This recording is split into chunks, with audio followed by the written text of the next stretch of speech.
live! Welcome everybody, it's round 2. It's the qualifying watch-along for the Saudi Grand Prix. And of course, It is myself and Tom Bellingham, the WTF1 founder, who's already said hello, done his little wave, as is standard for this qualifying watch-along and for podcasts in general. Welcome everybody.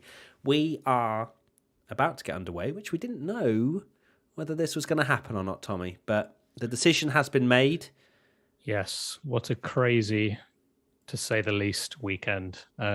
So far, it kind of, I woke up this morning and it almost didn't feel real, so I can't imagine how the people out there are feeling, and I hope everyone is feeling all right out there.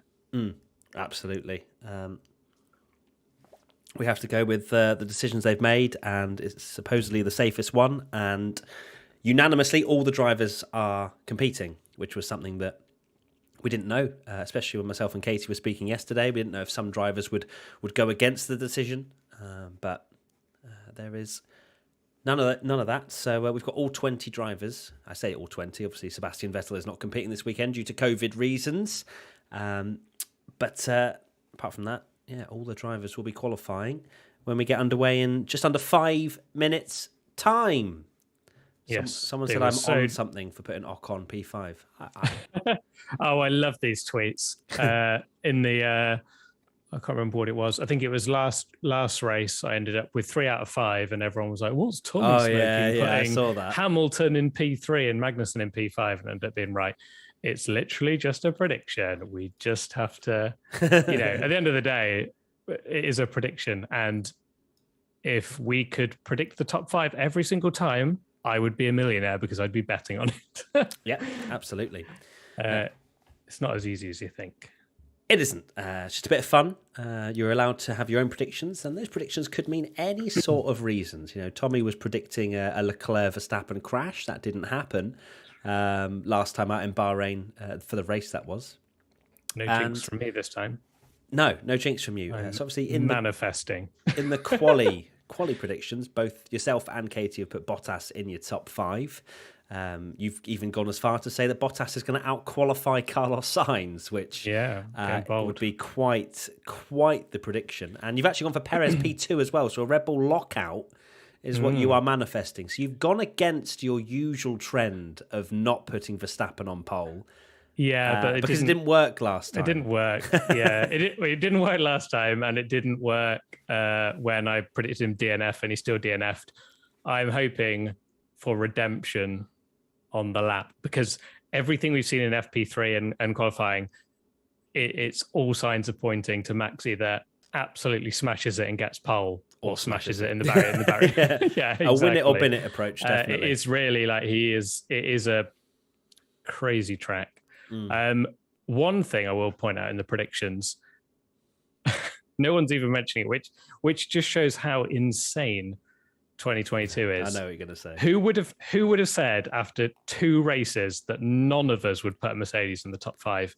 It is absolutely insane. I still can't get my head around it, but they were absolutely dreadful in FP3. I'm actually going to do that right now. I'm going to put a poll up. Will Merck make it into the top 5? Yes or no? So let's see what you say in your polls.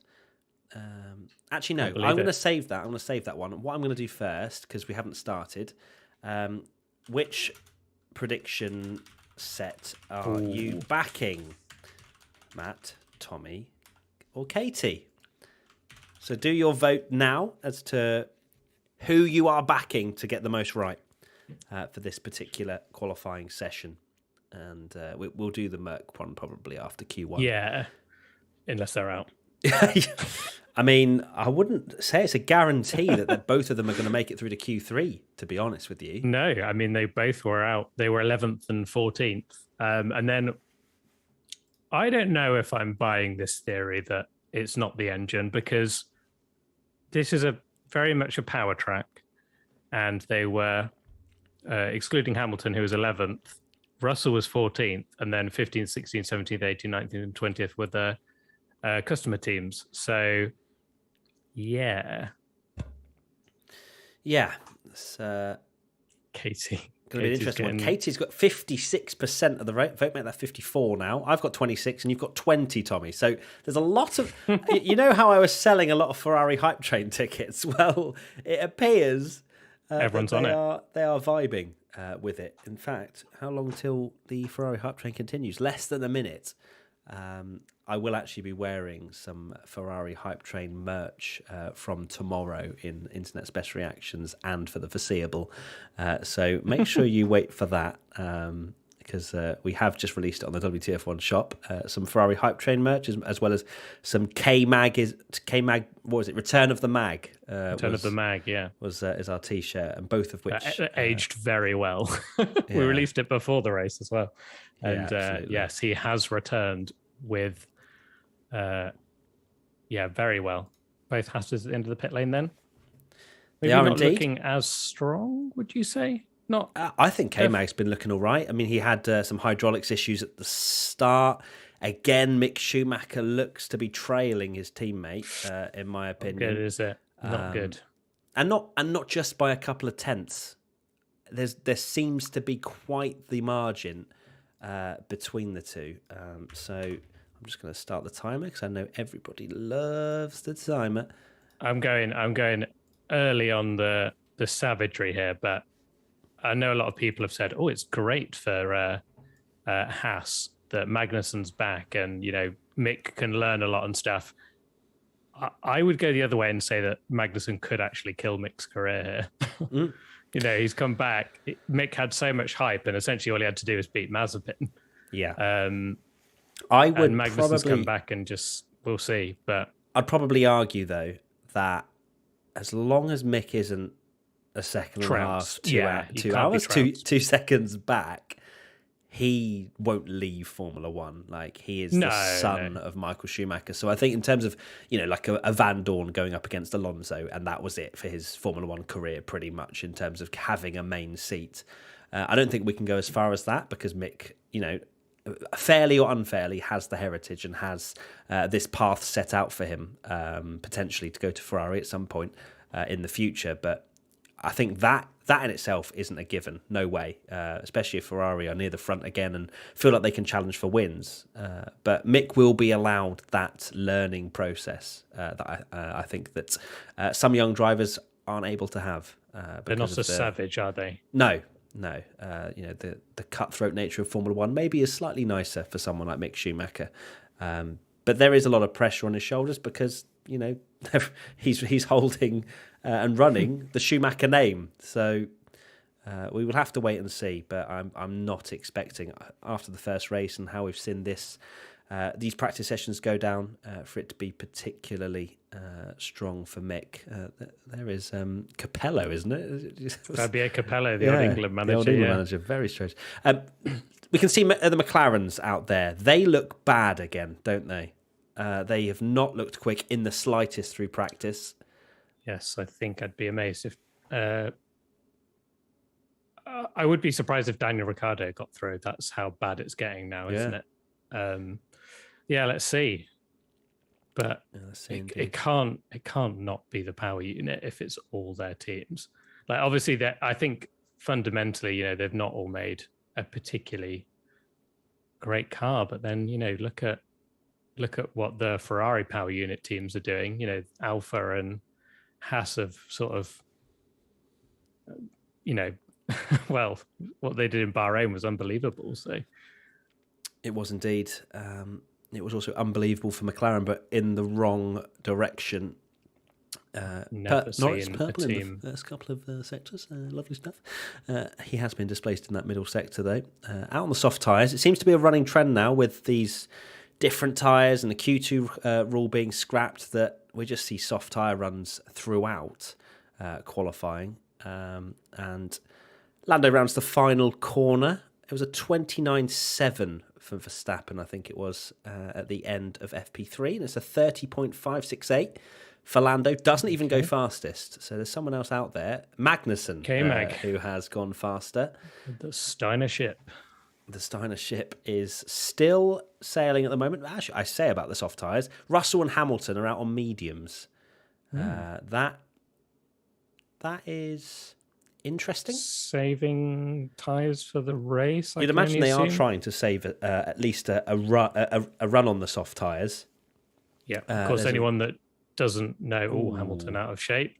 Mercedes is not looking good, is it? Anyone that doesn't know, the Q3, already, Q3 rule doesn't exist anymore for those that missed that Q2 tyre rule last time. Yeah. Sorry, Q2 tyre rule. Sorry, that's all right. It's not like I said it. I didn't say it 2 minutes ago. It's fine. You must have been listening to something else. It's fine. Whatever. It's cool. It's okay. But yeah, they don't need to do it. The drivers out there on the I say the drivers, Hamilton and Russell out there on the mediums, and cannot seem to get any sort of tyre temperature or grip from those yellow-walled C3 tyres. There is Max Verstappen.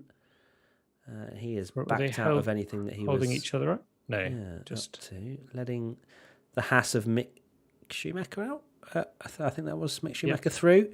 So Verstappen, interestingly, in free practice was trying 2 prep laps. So I think he's doing it again because I was just about to comment on how slow he's going down the main straight. Yeah, no DRS open. So he's doing another prep lap before then going for a fast one. And I think the 29.7 that he did was on his 5th lap on the soft tyres or something ridiculous. Wow. So it's not... It doesn't seem to be the same for everybody. But, because clearly you can see the Ferrari, for example, Carlos Sainz here going pretty much straight away for a push lap. So some teams taking different strategies when it comes to prepping for a fast lap. The Ferraris, Leclerc's topped every single practice session, but I still would put Verstappen with a little bit of an advantage over the 2 Ferraris. Leclerc has looked quicker than Sainz again this weekend so far, hasn't he? He has, and he's doing it again now. Yeah. Yeah, Verstappen's looked unbelievable this weekend so far, but it does feel like a case of he's had some nervous moments, but so Ferrari, I think they both hit the wall in FP2 very slightly, nothing major, but Sainz is flying, but Leclerc, I imagine, going to go even faster. Oh, yeah, 7 tenths up. 7 tenths up. That's juicy. We like to see that. So he's 3 tenths or so up on Carlos Sainz so far. Of course, everybody, if you're just joining this quality watch along for the very first time, I am passionate, not a fanboy of Charles Leclerc. Yellow flag sector 2. And Tommy is wearing orange for Max Verstappen, of course, and has a Max Verstappen. Red flag. We got a red flag. Cape. So what's happened? Oh, interesting. So, oh, wow. Not seeing anything. Latifi has crashed, apparently. Oh, wow. How is he there? Jesus. That's the sort of banking corner, isn't it? Yeah. Oh, he's okay. He's okay. All right. Well, that's the first and most important thing. Latifi is okay, but we have a red flag, so I will stop the timer. Unlike in practice, we do actually stop the timer in qualifying. But wow, I mean, he was not far away from the Plymouth exit. Helmet cam crash. Here we go. This could be interesting. So what happened here then? It sounds like he lost the rear from... Yeah. So that's turn 11, I think it is. And then, God. That... it's never nice. That's a really strange place to... so he clips the inside. Marshall was very lucky to... That's why they should always be in position. Yeah. So he just turned the car in and just lost it. So whether that's through a bit of overheating of the rears or who knows. But Latifi out of qualifying. It's not a surprise probably for him to be knocked out in Q1 anyway. But no.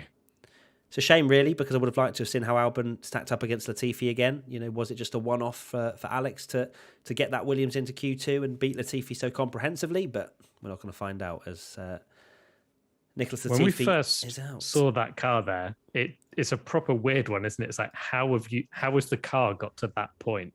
Yeah. But yeah, spun it very early into the corner.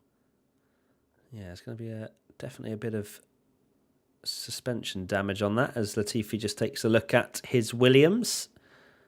He's not had the best start to his season. No, and Alex Albon absolutely annihilated him, didn't he, for in qualifying? Indeed. So if you're just joining us, red flag out there at the moment. 53% of you have backed Katie's predictions, 28% me, and 18% Tommy. And it will probably be Tommy's that is the most accurate if we're going to go by last year. Last race. So I'm going to end that poll now. And Has one too, by the way. Just throwing it out there. Oh, wow. Okay. It's over. It's over, everybody. Will Mercedes break the top 5? Yes or no? Wow. Cannot believe I can't believe I'm writing it out there. I predicted, Tommy, just if you'd forgotten. I can't believe that. I mean, to be fair, I predicted they'd be off the pace, then said like, oh yeah, probably like third. They're even worse than third. Like, they genuinely look like the 6th or 7th fastest team around Saudi Arabia. And they came into this as well. I know it was guessing, but they were like, yeah, we think it might suit our car a little bit better, this track. But it doesn't, by the looks of things. You know, the porpoising is still extreme. Would you say the porpoising is worse here, though, Yes, Tommy? I think so. I think for the sake of Katie's prediction point?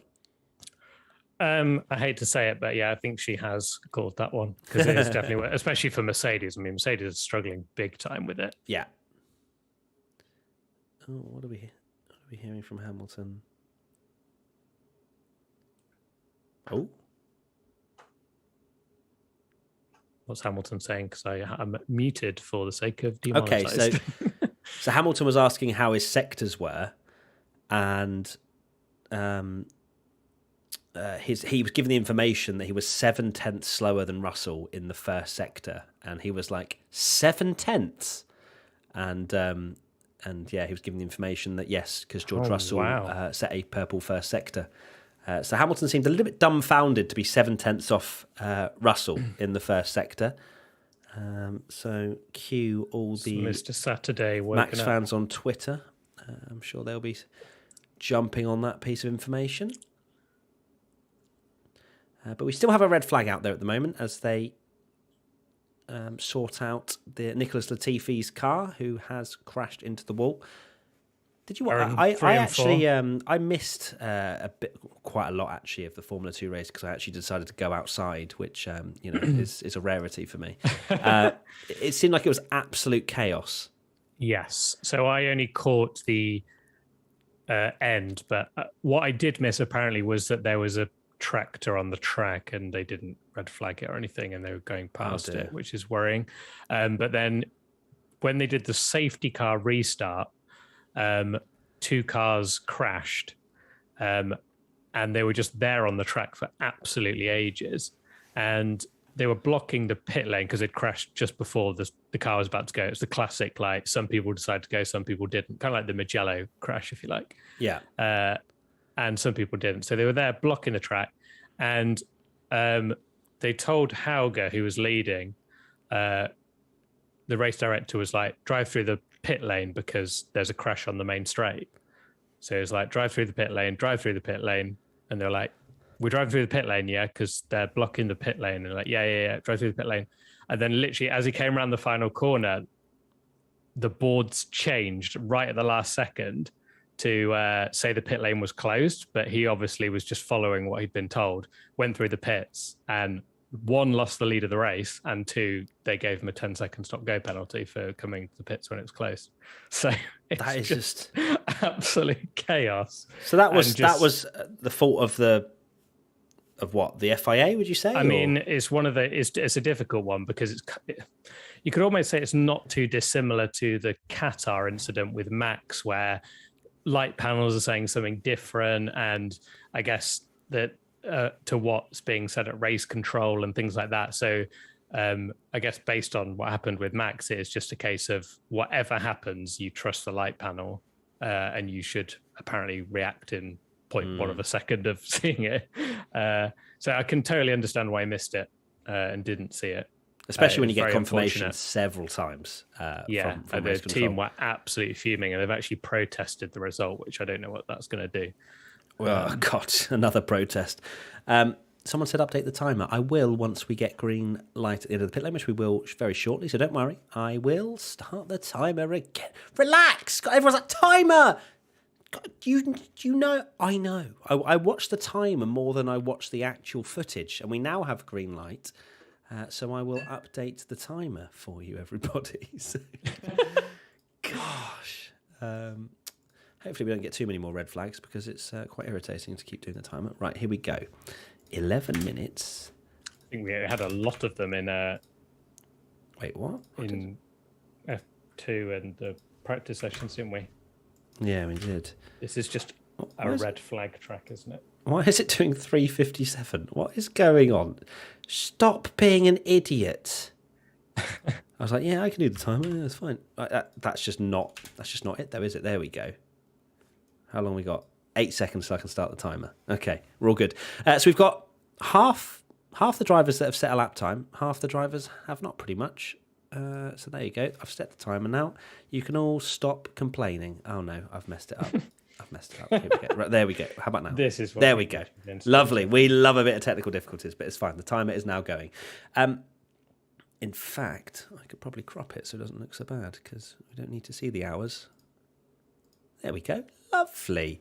10 minutes and 8 seconds remaining. Hopefully we are pretty synced up, Tommy. I assume we are. 10:03. 10:03, 2, 1. Oh, God, we're so good. So it is a Haas 1-2 at the moment in Q1. All aboard the hype train. I mean, the Ferrari of Charles Leclerc was 7 tenths up through the middle sector before having to abort. We are...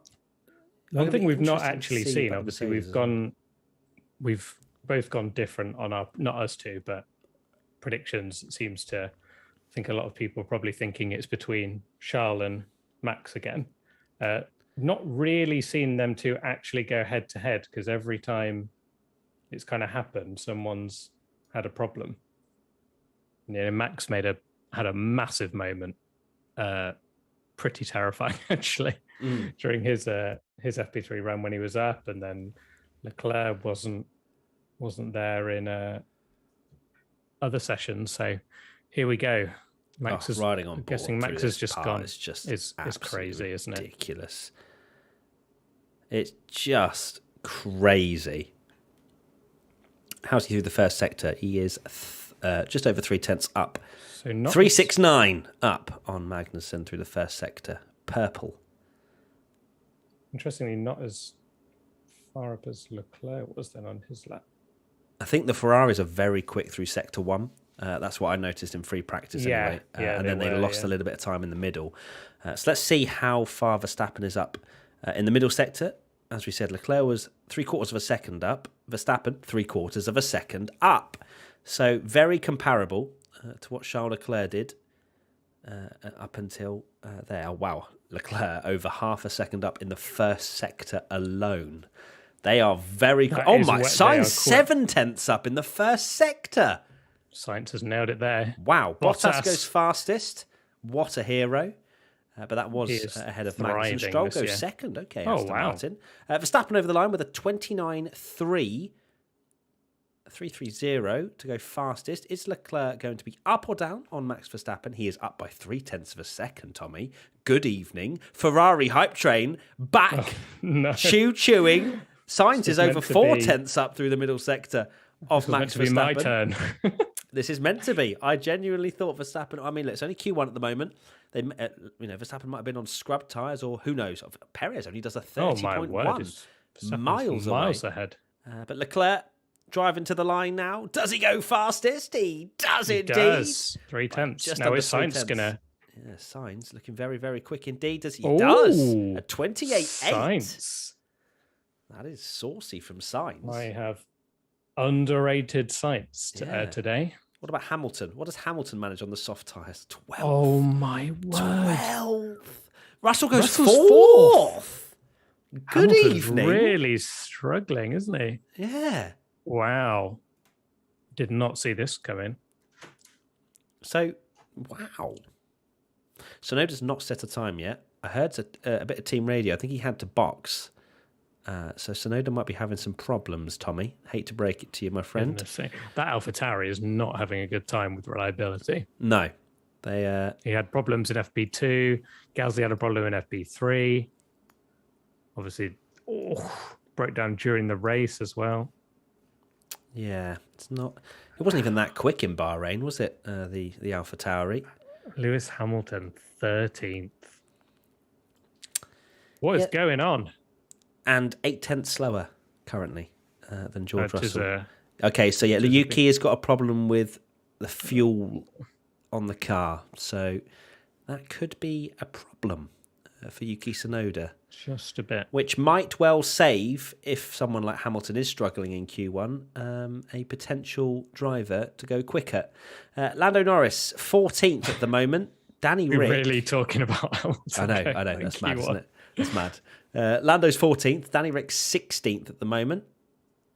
So, okay, that camera angle made it look like he was flying off to Narnia. Through the first sector, Lando 4/10 down on Carlos Sainz. There is something fundamentally wrong with that McLaren, isn't there? Sainz, of course, ridiculed for leaving McLaren to join Ferrari. Now who's laughing? That is very true. That is very true. Yeah. Looking very quick indeed of the two Ferraris once again. Lando has improved in that first sector, but is still 4/10 back from Sainz. Now through the middle sector, Lando is nearly 8/10 down, but this is a better lap. This is a good lap from the McLaren, because this may well slot him up into that sort of P5 territory, maybe even ahead of Perez if he gets a good final sector. Bottas, a similar kind of lap to Lando Norris. Mick Schumacher struggling. Oh, wow. Schumacher's really struggling. 9 seconds off. Yeah, I don't think that's going to trouble anything. Yeah. Lando, I reckon he might well slot himself into P5 here. Let's have a look and see. He does indeed. Called it. Lovely stuff from Lando Norris. That's the kind of lap time that is a great you want to see. That's pressure on Danny Rick now. Bottas now goes 5th. Ocon is struggling a bit through the middle. Here comes, oh my God, Zhou. Very close Very to the wall. close. That's definitely not the fastest way through there. No. Zhou currently 11th. He goes to 8th fastest. Not bad. Not bad at all. Danny Rick. Magnussen goes 7th. There's been a pit lane incident involving Magnussen and Ricciardo. Ocon comes over the line. Only 11th. And Alpine have really been saying that they're looking quick this weekend. Ricciardo now goes 11th. Hamilton is now the driver at risk with 3 minutes to go. God. 4 minutes to go. Can you believe it? And Gasly is currently in the bottom 5. Verstappen improves to go less than a 10th slower than Sainz. Not quicker, though. Interesting. Gasly over the line. He goes 5th fastest. Hamilton is in the drop zone. In the drop zone. But he is improving. Hamilton is in the drop zone. He's improving. He's improving. Perez goes 5th, but nothing still particularly fast there. Hamilton over the line. Hamilton hasn't improved. No. What? I am actually... What? Hamilton is still in the drop zone? What? Russell's up in 4th. Oh, my word. Mick Schumacher's currently at risk as well. Hamilton does have enough time to set another lap. He does, but, I mean, if there's a red flag or... I mean, oh, my word. When was the last time Hamilton went out in Q1? I mean, through pace alone, I don't think this has probably ever happened. Through pace alone, yeah. Not since probably... Schumacher goes 11th. 2013. Okay. Right, what is going on? Oh, my word. I can't believe this. The story has shifted from... Can't seem to improve, man. Oh, my word. What is going on? Wow. This is big drama. This is huge drama. This is what? Well, I mean,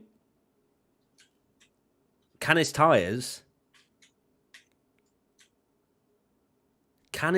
hold on? My God, Q1. Yeah, because he's not going to be able to pit now, is he? No, he's not going to have time. No way. He's going to have to. He does not have time. What's he saying on the radio? He asked if they're at risk, and they went, "A firm, we are at risk. You're not at risk, mate. You're in the bottom 5." Oh my word! I can't believe this. This could genuinely happen. I wouldn't discount him just yet. No, of course not. It's Hamilton. Yeah. Remember what happened last race? Here we go. This is it then. Hamilton winding up for one final lap. Wow. 1 minute 30 to go. And the 7-time world champion has to set a faster time than Lance Stroll to get out of Q1. And he's not got fresh tyres. If Hamilton doesn't get out of Q2 when Tsunoda isn't going to set a time, that is massive. And Latifi's out. Yeah. Two drivers are out, and Hamilton could still miss out on Q2. This would be absolutely preposterous. Oh, I didn't. That looked a little bit wide. Bottas improves to P5. We need to see an onboard. I want to see an onboard here, F1. I don't want to be seeing this. Yeah. You know, you're getting a good idea of how much he's struggling on the tyres. What's his first sector like? He's up. Okay, he's up just over a tenth up on Stroll through the first sector. Norris improves to P8. Oh, great. There we go. Now we've got the onboard. No, we don't. Oh, we had an onboard for all of 1 second. Zhou improves to P9. That's good enough for him. From Zhou. Magnussen then improves. 7th. Lovely. Oh, my God. I can't believe this. What is happening? What is 2020? Ocon improves to 11th. Won the race last year. What's the middle sector like? Oh my God! It's close. He's not going to do it. Close. It's so close. 49,000. This is the sector they struggle in as well. He might not do this. He's 17th now. Even Albon's gone ahead of him. Oh my word! Hulkenberg's 15,000ths back. Hamilton final corner. Round the final corner. Can he get out of Q1? Oh my God, Hamilton driving towards the line now. He's currently 17th. Can he get out of Q1? 15th! Now, Hulkenberg and Stroll. Can Stroll knock him out? Stroll's improving. Oh my God, he's out! He's out! Oh my Holy shit! Oh my word, Hamilton is out. Oh my God. Oh my word. What is happening this season? Oh my goodness me. My goodness. Someone was enjoying that in the crowd. Oh my goodness me. What is going on? I cannot believe that. I cannot believe that. We need to find out when the last time Hamilton was out in Q1. Q1. And there were 2 drivers out. I can't believe that. I actually cannot believe that. Oh my God. I need to hear his radio. What's he saying?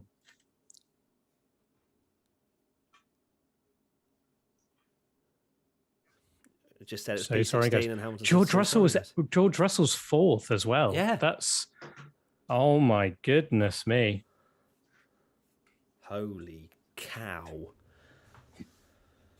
Holy moly. And we were talking about, can they break the top 5? Can they get out of Q1?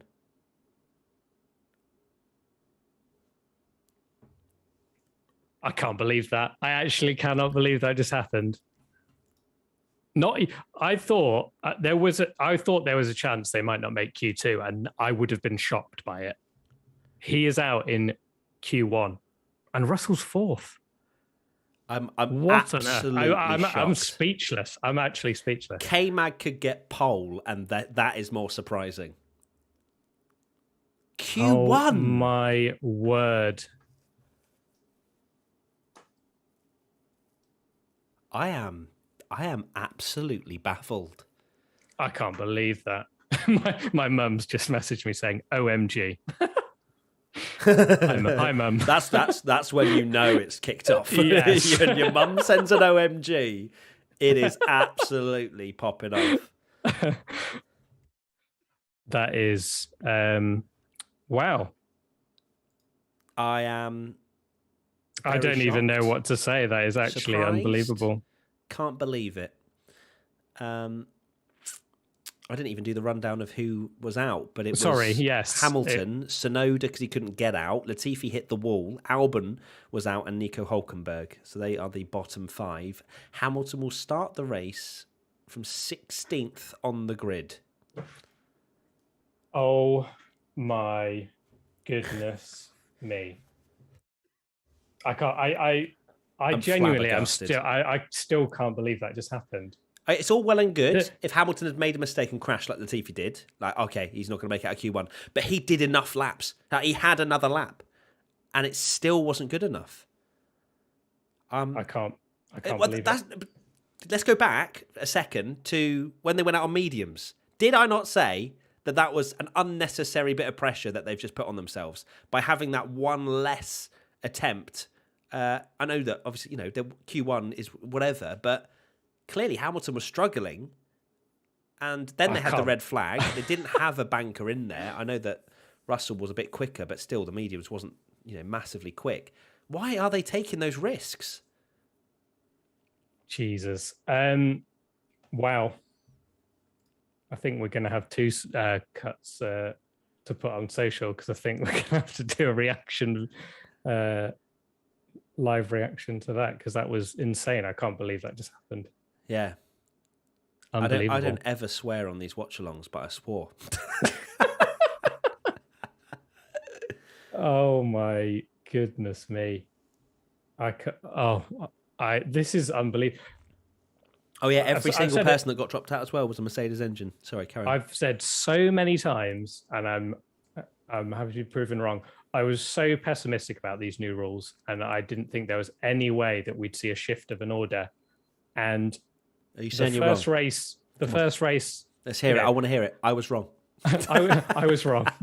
I was wrong, and also, Lewis, two races in, Hamilton is out in Q1, and Magnussen is Haas are third in the constructors title at the moment. What is 2020? Honestly. Look, and if both Haas's get themselves in the top 6, I'm not saying that they could walk away from Saudi in P2 in the constructors with a bit of stroke of luck or whatever. But obviously George Russell managed to extract something out of that Mercedes that Hamilton wasn't able to. But you just thought that Lewis would be able to just scrape his way out of Q1. Like, I was convinced that was going to happen, extract a little bit from the car and he would get through. But no, Lance Stroll kicks him out in the Aston Dog Martin. Unbelievable. The green tractor. The sexiest car on the grid, bar maybe the Ferrari, but it's slow. It is slow. So for the record, the actual order of the people out in Q1 is Hamilton, Albon, Hülkenberg, Latifi, Tsunoda. So yeah, obviously Tsunoda with the power issue, and then oh my word, I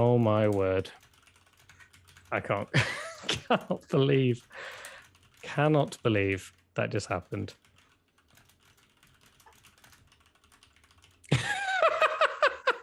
What are you laughing at? Just the tweet that Casey's done on there. What is it? The WTF1 account. Let's have a look. Oh, is it the easy top 3? 16. Oh dear. Oh, that's is that, what's his name? Nepenthes or something? Is it? Or yeah. 16th. Oh god! Someone replied in the chat with the screenshot of the Mercedes tweet saying you love to see it. I think there'll be a lot of gloating from Red Bull fans now. Although let's see if their fuel pump can finish the race. Wow. I almost feel like that's like finished, because like we've got 2 more sessions. Oh my word. That is absolutely insane. Absolutely insane. Right, well, Q2 is now underway. I feel like we've had enough drama for an entire qualifying session.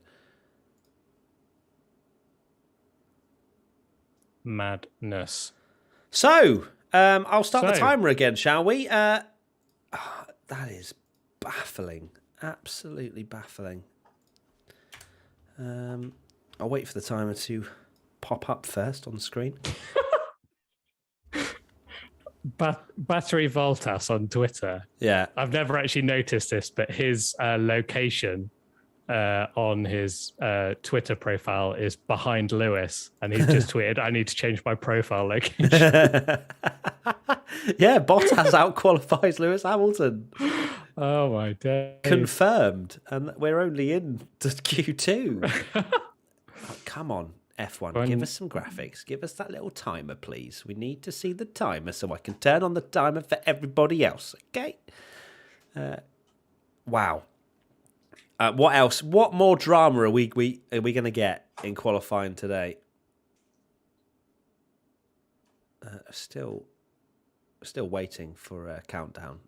Not going to lie to you, this is quite the lengthy.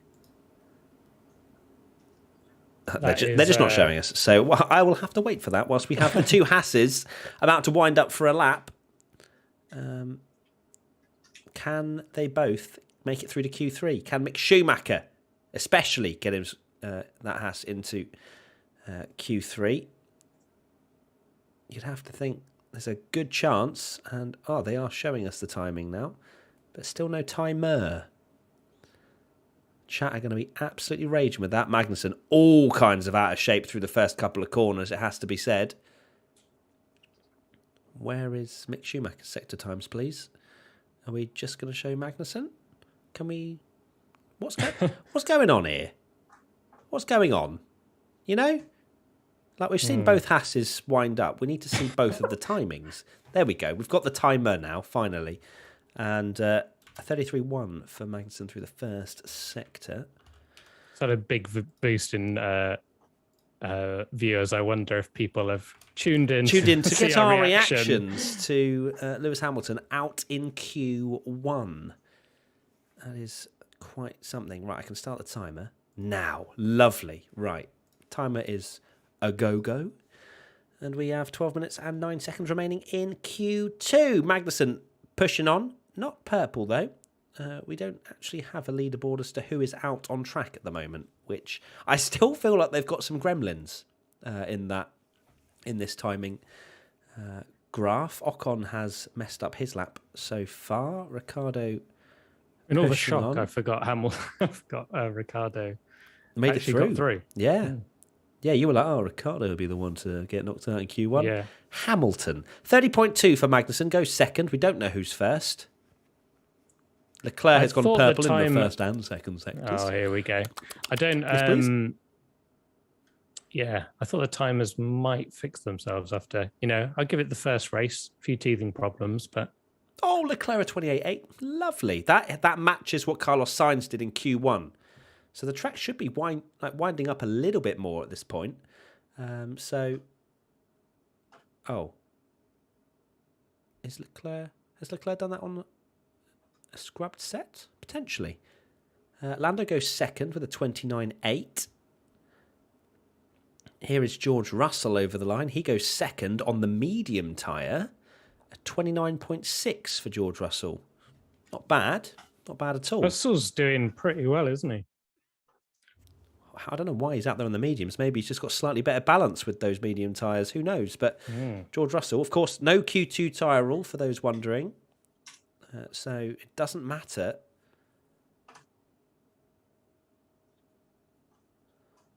But we will see. Interesting stuff.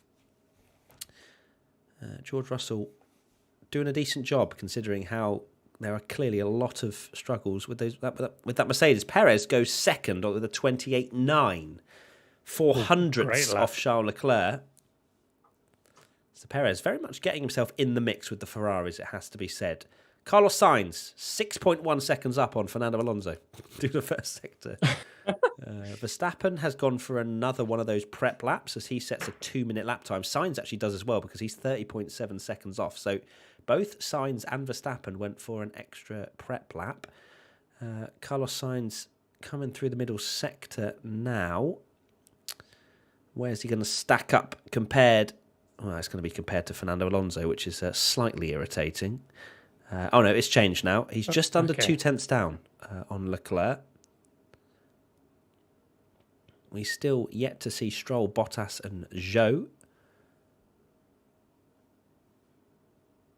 So Carlos Sainz will most likely slot in In P3, Alonso goes third. Nice lap from him. 29.4 for Fernando. Sainz comes over the line. He now goes third. 29.0. 1.5 tenths back from Leclerc. So safe as houses for Leclerc, Perez and Sainz. It has to be said. They can just chill out now for the rest of Q2. Oh, gosh. Verstappen pushing very hard indeed. Purple in the middle sector. 2. Absolutely clouted the curb, the one that he actually went over in free I practice just 3. get That was such PTSD that was watching very Verstappen scary. at this track. That was so scary. There's some camera problems going on as well. No, he's still pushing on. No, just still pushing on. My thing lagged. Third. Okay. Interesting. Verstappen a 28.9. So, wow, we've got a 10.5 separating the top 4 at the moment. It's anyone's game. Anyone's game. Oh. Both Red Bulls on brand new soft tyres. And they were slower.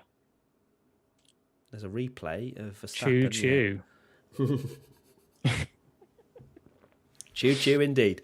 So Verstappen, just properly sparks up the rear there through that corner.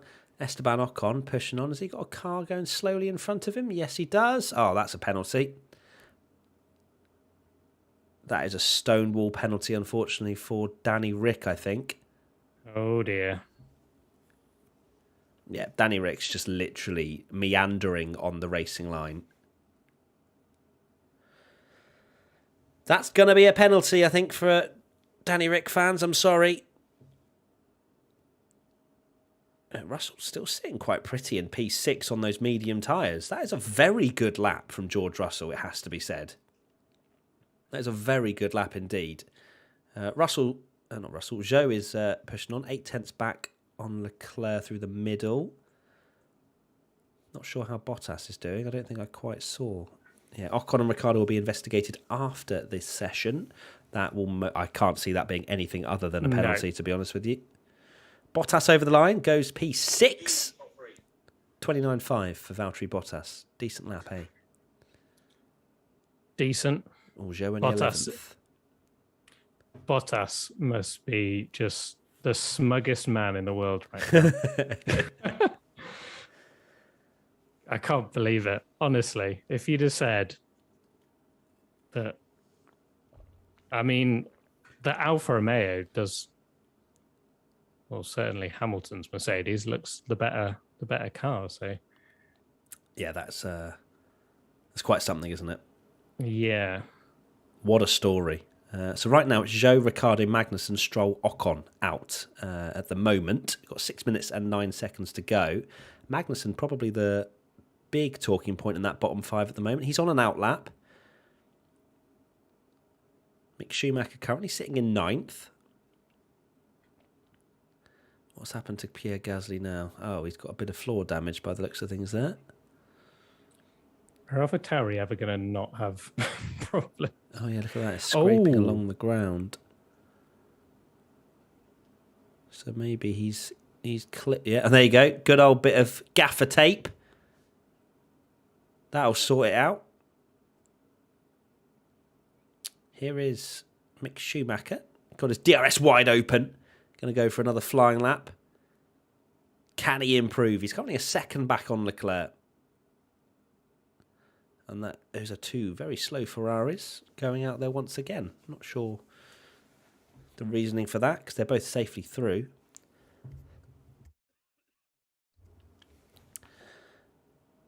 How's Mick Schumacher going to do through the first sector? We will find out. That is a huge crash. Oh, that is an awful crash. Nasty. I hope he's all right. I hope he's okay. I hope he's okay. Lifted his visor up. Oh my God, that was awful. That was a bad place to lose it.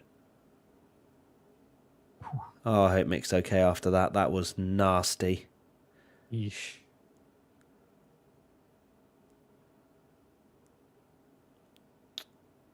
So that is, of course, a red flag. Yeah. I hope Mick is okay. The car is in bits. Yeah, absolutely.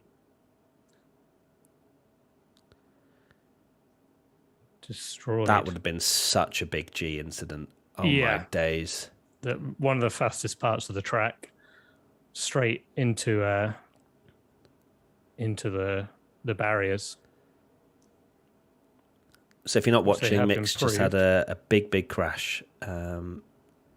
What turn was that? Oh, is that where Alonso nearly lost it? Previously? I think I want to say turn. I'm going through this lap in my head. So difficult. It's 27 like turns. 4 or 5. I know there's a lot of turns, and because it's a new track. Some of the camera angles aren't massively obvious either as to where it is on the track. I hope Mick is okay. Yeah, that was a big one. So, of course, until the medical professionals have got to him, we won't see anything of... I'm surprised they went back to the crash, to be fair, because he was still in the car with that camera angle. I mean, that is... I mean, even Chembol Abassi yesterday... Oh, no, sorry, not yesterday. It was yesterday. Chembol Abassi had a big crash, 71G, I think it was. And this track is... And he's been ruled out with concussion for the rest of the F2 weekend. So I would definitely imagine we were above that with that particular crash, especially it being in a Formula One car. Okay, so they are... Is he out? Are they... I don't know. They're showing a distant... a very wide shot of the car, but not...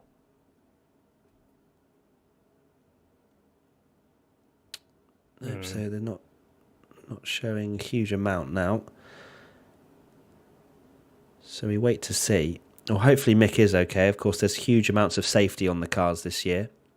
They've even got improved safety through additional weight and parameter. Like there's more T-bone protection and things like that on these Formula One cars this year. I guess as well with the big rear tyres, there's a bit more for that to be absorbed in terms of the impact as well, because it looked like he did go in sideways. Yeah, the car really just snapped on him when he went over the curb, and nasty.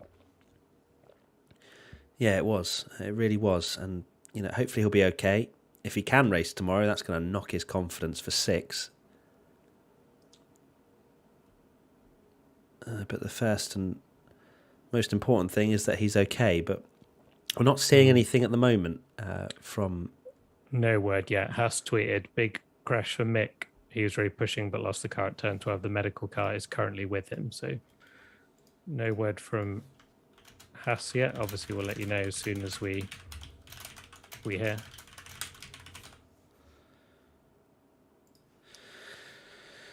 Oh dear. Okay, yeah. This weekend is so they're doing another zoomed out shot again.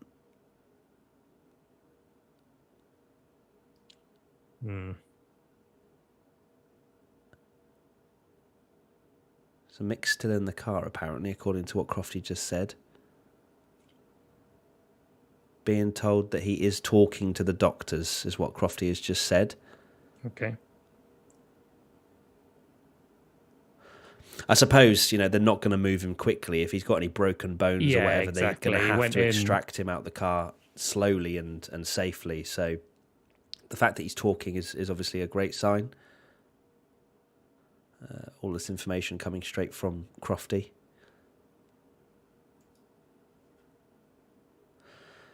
It's these kind of crashes, man, like, if something goes wrong around this track, it goes wrong very quickly and very badly.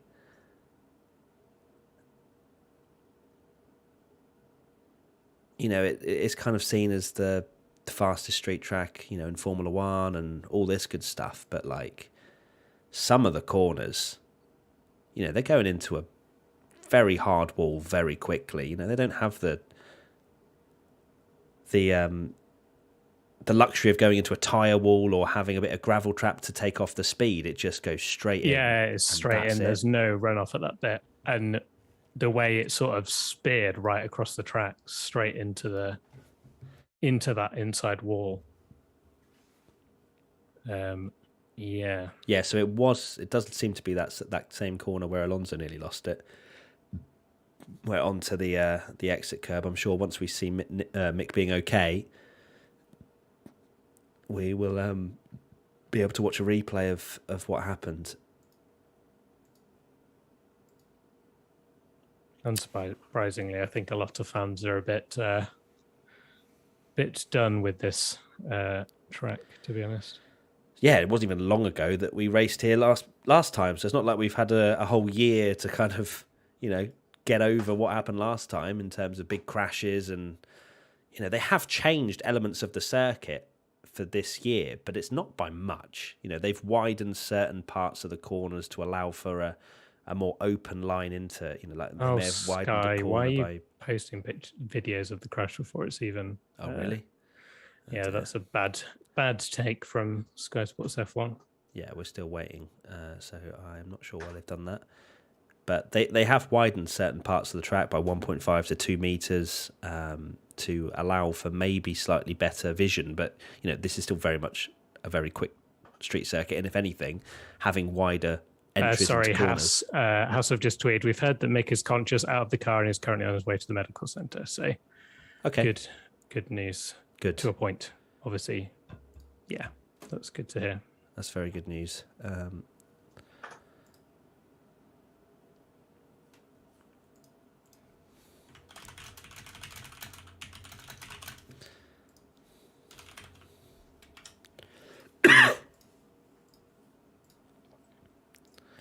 Oh, wow.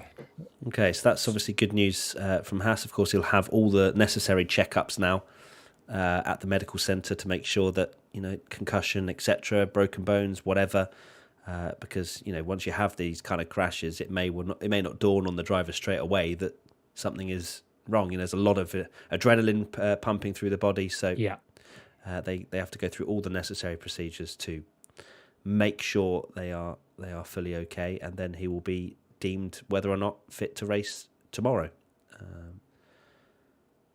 But yeah, that is a crazily fast incident. I reckon the stats out of that crash would be crazy in terms of the numbers of very the impact. Yeah, it's a very high speed.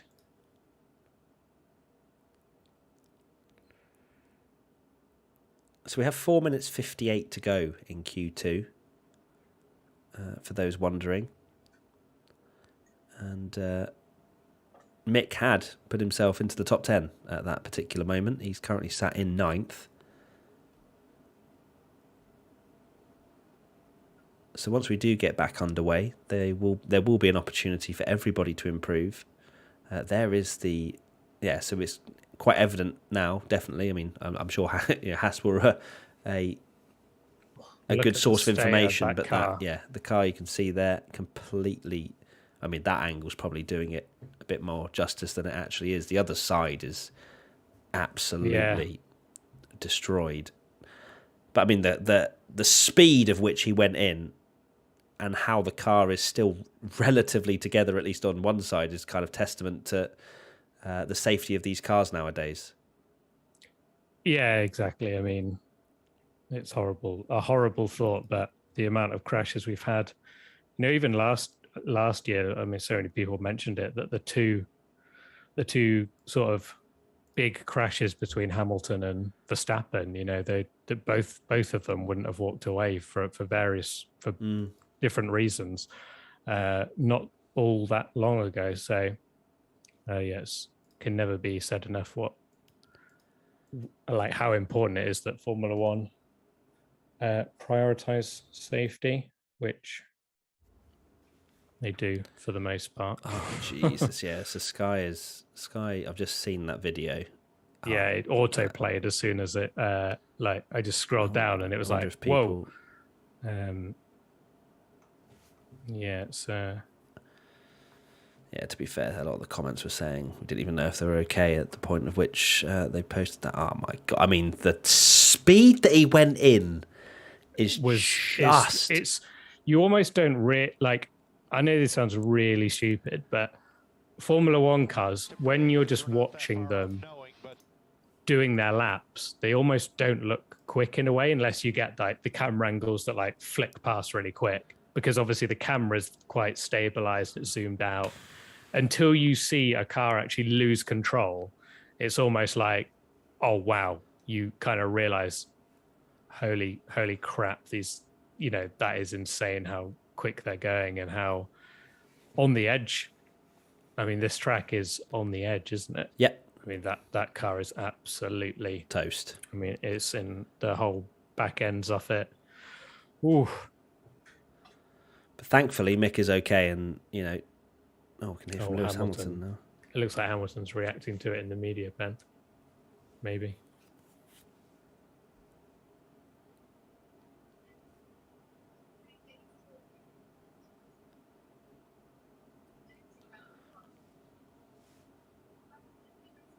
Can hear your mic, Tommy, so maybe mute for a sec.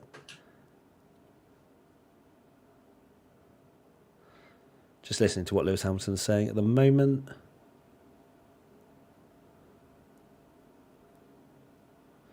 Struggled with the balance of the car. Not where you want to be.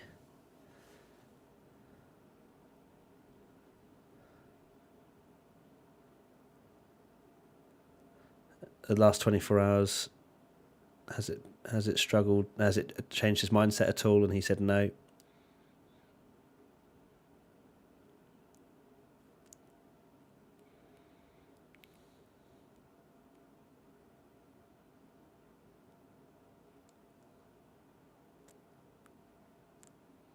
And Lewis hopes that Mick is okay. So,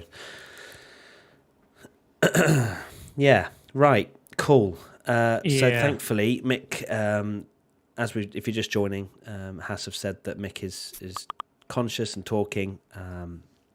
Slack's now started giving me notifications. Go away, right?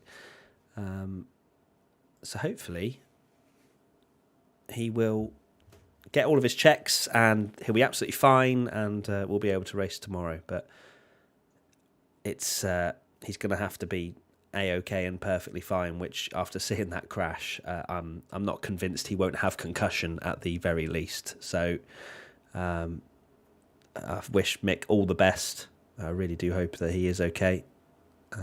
There is an ambulance there just arriving into the pit lane now. And fingers crossed it'll be okay. And hopefully we get through the rest of this qualifying and tomorrow's race without anything as scary as that, or anywhere near as scary as that, because this track just makes me wince. It really does. Seeing stuff like that has to ring some alarm bells, Tommy, in my opinion. Like, that kind of crash is, it's rolling the dice.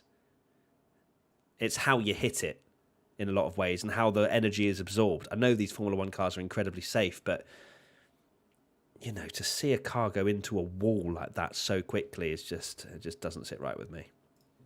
No, this whole weekend is just a bit bad vibes, isn't it?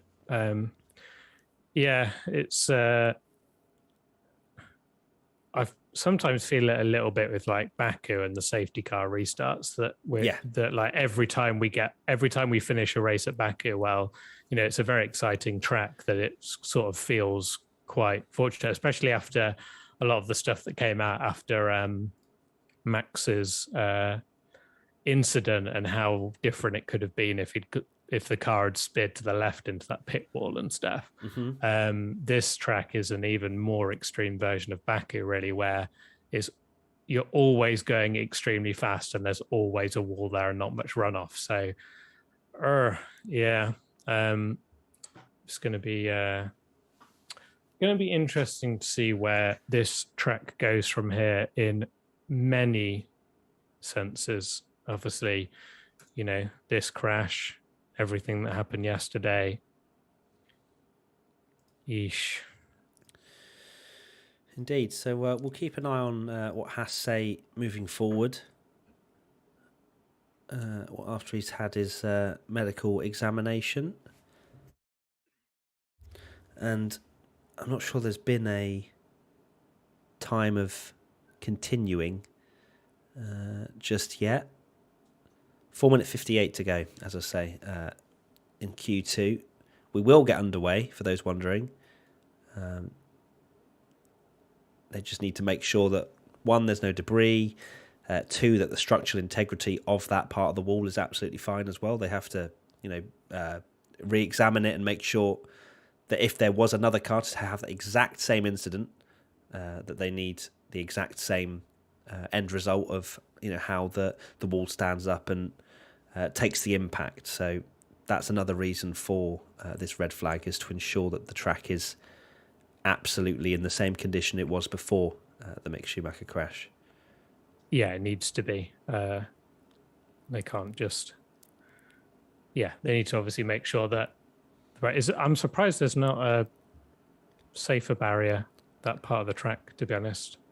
Didn't look like it anyway, from what we saw, that it looked like a very hard impact, like not one of those ones with the the Tech Pro that absorbs a lot of the impact. It looked quite a big hit. So yeah, it was a huge hit.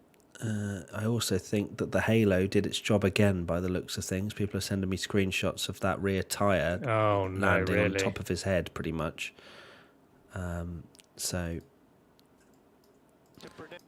just watching that back again, it does seem as though that rear tyre goes straight on top of his head. But yeah, thankfully the halo, again, protecting him from any flying wheels and debris. You can see the impact of the barrier. The damage to the barrier.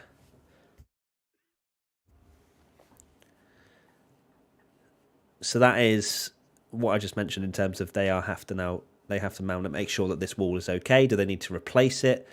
They need to make a decision.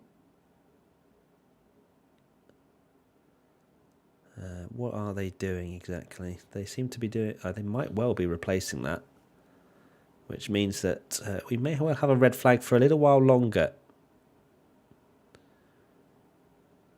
Let's see. What is that forklift doing? Could be a while.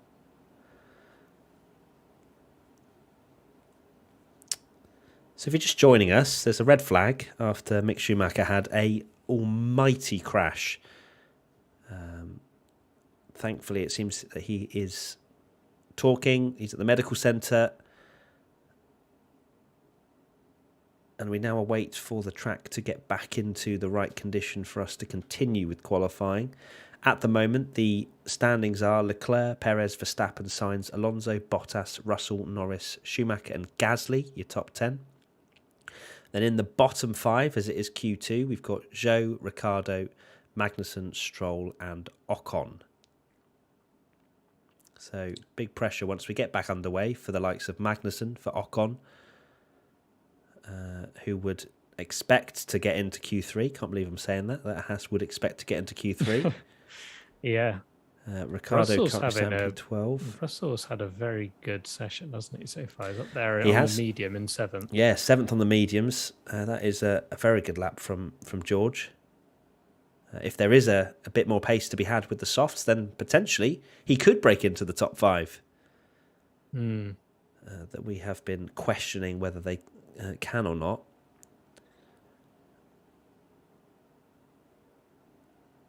So yeah, all the drivers are... Well, Carlos Sainz, at least, we're seeing him in the car at the moment, trying to remain focused. It's a big pause for these drivers. And it's a difficult one as well, isn't it? You see that, or you hear at least, that there's been a big crash. You might even drive past it.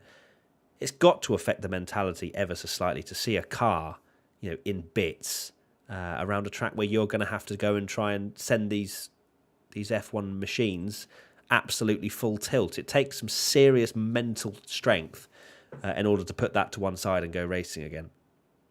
Yeah, and I think both... Yeah, it's... This is the circuit, I think, everyone agrees on, that you need to be fully focused. And, this crash, the the events of yesterday, you don't want to lose focus on a track like this, because I've driven it, and I'm sure a lot of people have driven it on the F1 game, and it feels crazy, and that's not with any risk involved. So I can't imagine what it's like to drive a Formula One car around here. It does make you wince a little bit in the laps, doesn't it? Oh. So replay of Latifi, that feels about 4 years ago. Yeah, now. It does. And a much more tame crash, thankfully, for Latifi. He clipped the wall as he then ended up. Probably the only bit of runoff on the track, really. Yeah, exactly. With a strong amount of runoff. Yeah. Oh, he's being interviewed now. Yeah, Latifi's fine.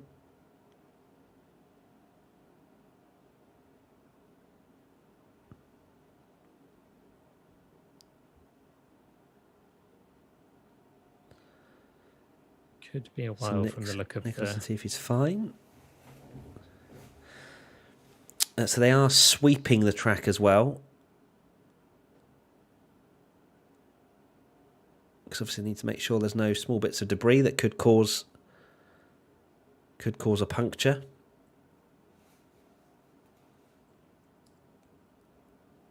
I can't really. Well, they haven't really shown the actual impact of the impact area as to whether or not they're changing the wall or not. Still waiting to see what exactly they're doing there.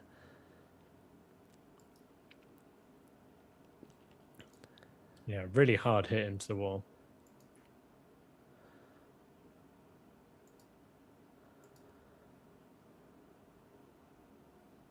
Oh my days! This weekend has been truly bizarre. So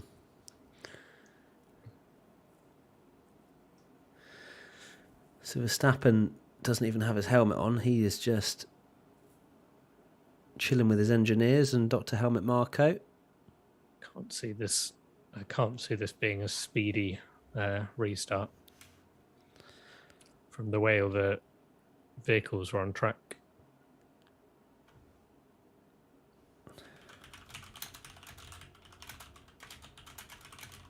They're changing the wall. Oh, there you go. There's the wall. Jeez. To be fair, it's held up pretty well considering. But it has to. These have to be designed to take huge amounts of force in case a car goes in there, especially at such a high-speed part of the track like that. Yeah. Yes, I think it was the corner that you mentioned about that Alonso had that massive moment.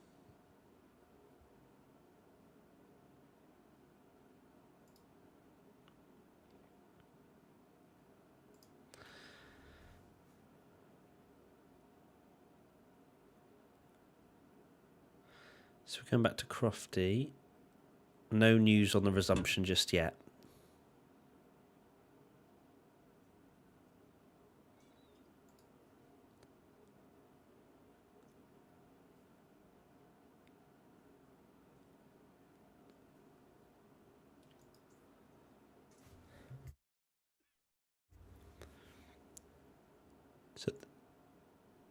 So the rear end must break away from the chassis, which is the reason why it did that, for those that are alarmed. Absorb for the any impact. reason.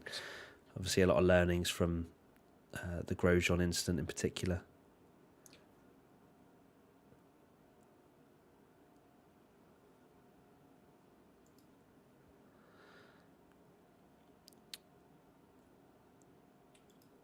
So where do you sit, Tommy, with this particular track? Where do you sit with it? What's your opinion? When we first went, if danger wasn't a thing, it's cool, and I like high speed tracks with not silly Tilke corners and stuff, like with loads of hairpins and stuff. I know part of it is like the thrill of it, but it does make me feel uncomfortable watching it as well, especially now. I haven't really felt too much like when we first went there. Every onboard I watched, it was just like, this is just a disaster waiting to happen. And then I'd kind of not forgotten about it, but when we were just watching the sessions then, and then this crash has really sort of brought that back, that it is just. And then obviously, in a race, a car coming around that blind corner when Mick's just had that crash, it's doesn't bear thinking about. So for me, I like the high-speed nature of the track. Does it really need to be a street track with the walls and no runoff and stuff? Like, I think that's why the high-speed street track. Like, why couldn't exactly, be a high-speed permanent built?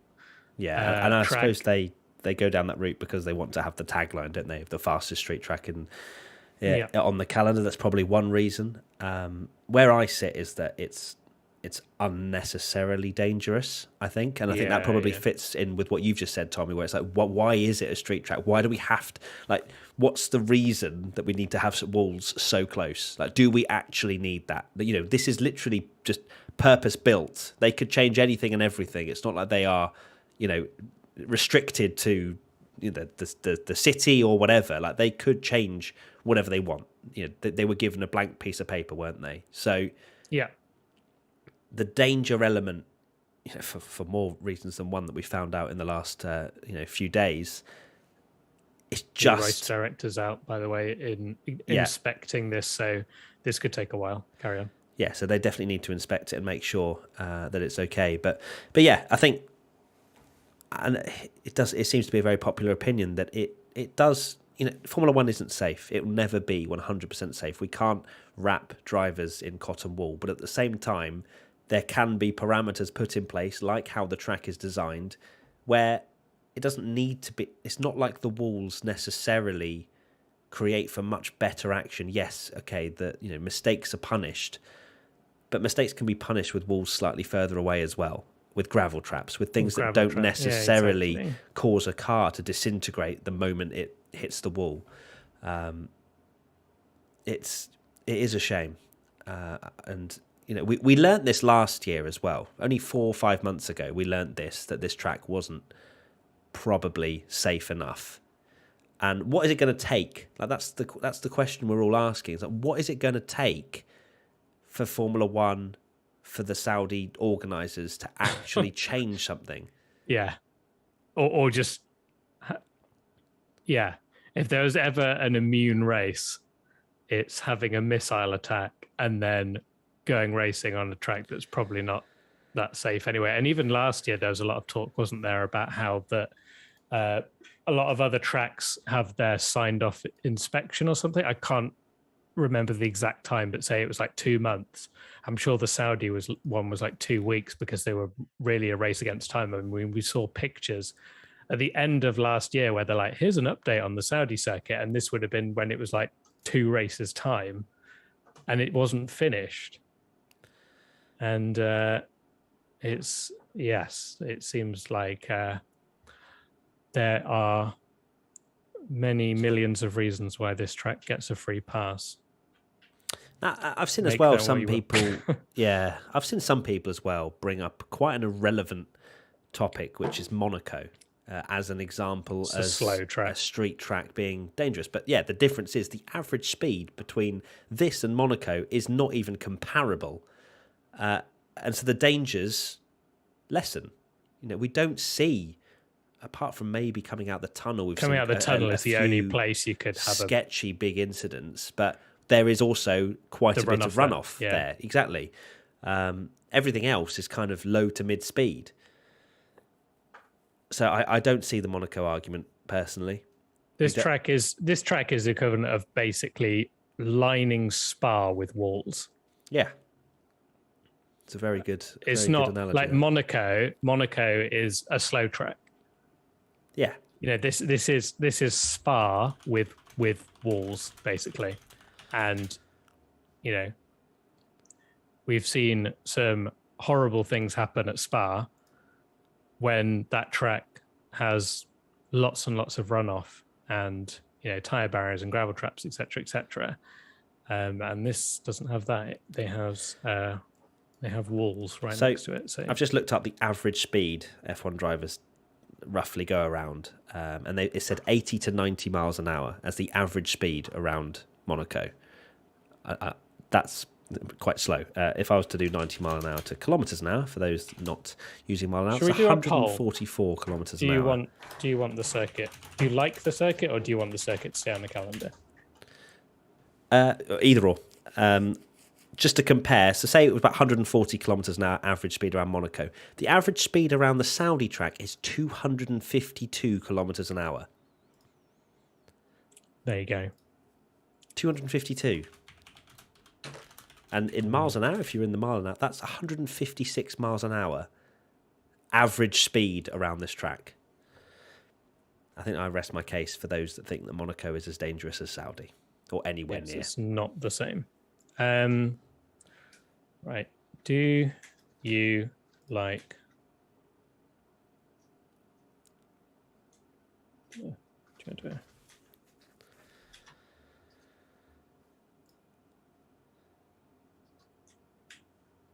So we're still waiting to get an update on when we're going to continue with qualifying.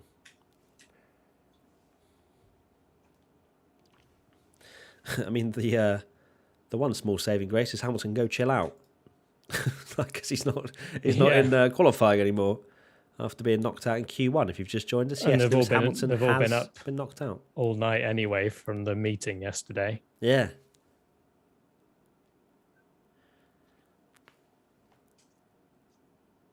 Verstappen's in the car, got some ice being blasted in his face. There we go. Should F1 still be racing at Jeddah? Let us know, yes or no. I guess 80% will say no. What's your guess? What's your predictions? Say 90, I think. 90? Okay. Straight to 81. We did a vote on the website actually of which circuit you think should be on the calendar, shouldn't be on the calendar. Jeddah was, I think, maybe the third least popular track, but I wonder if that will change. What will change, sorry? People voting. We did a poll of basically what track do you think shouldn't be on the calendar. Jeddah was the third least popular track. I wonder if that would be the first now after this weekend so far.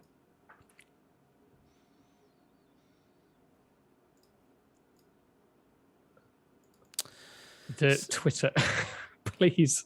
Why Twitter on web has just suddenly gone really over the top with random order of things, and I'll just be on it and I'll see a tweet from F1 that's like, we're green, and I'm like, no we're not, and then it's from like FP3 or something. Oh yeah, the algorithm's 6 hours ago. bad, so bad at the moment, because especially when Twitter is literally about live reaction, live sport, reactions. It doesn't need to be most popular thing, and it's just like Mercedes going, we keep pushing from FP1 or something. It's like, so the inspection still underway. Yeah, the race director is still down there.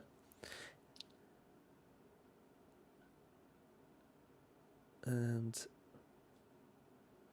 information is being relayed. They're getting back into the safety car.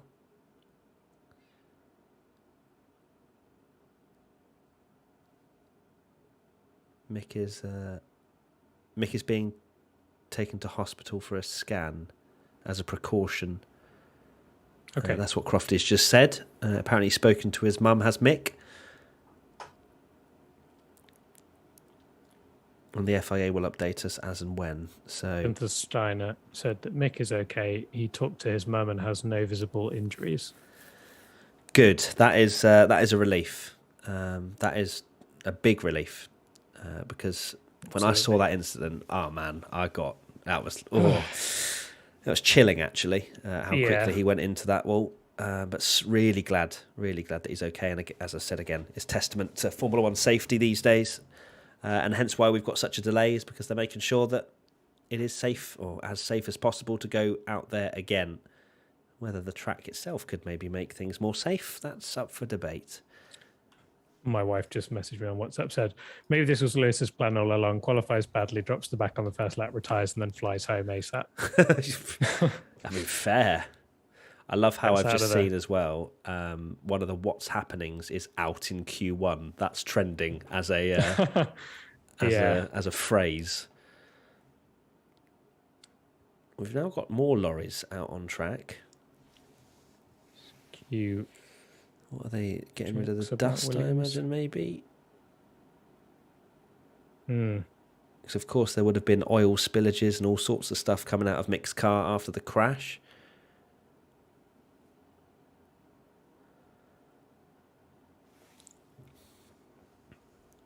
Oh, under 5 minutes to... Oh, no. Okay. He was saying when we do get resumption. Yes, it's 4 minutes 58 to go in Q2 still. And... I just saw that this tweet's quite funny, and we are sponsored by them, so it's fine for me to shout it out. Just saw Brendan Lee said that Alfa Romeo are using Elgato Stream Decks in their garage. Are they? Yeah. Wow. Yes, we are sponsored by Elgato for a full podcast season. So big thanks to Elgato. But yeah, Stream Decks, that's a weird one, isn't it? Yeah. Didn't expect here we that. go. We got Russell versus Hamilton. I mean, a nice little side-by-side comparison. So misses the apex at turn 1, Hamilton. Correction. Yeah, big correction.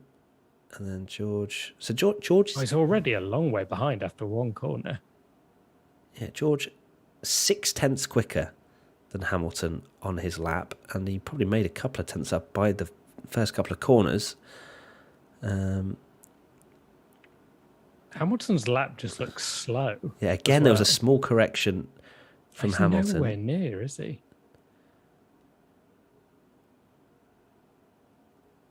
Just looks more committed from George. It just looks Hamilton a bit lax. Was in a different gear. Yeah. He's miles behind already into turn 11. Another correct. If that's normally an easy, every single. Well, yeah. Remember, this was on every single corner. His tyres were a bit old at this point. Remember as well. This was his last. Oh yeah, that's true actually. George very close to the wall.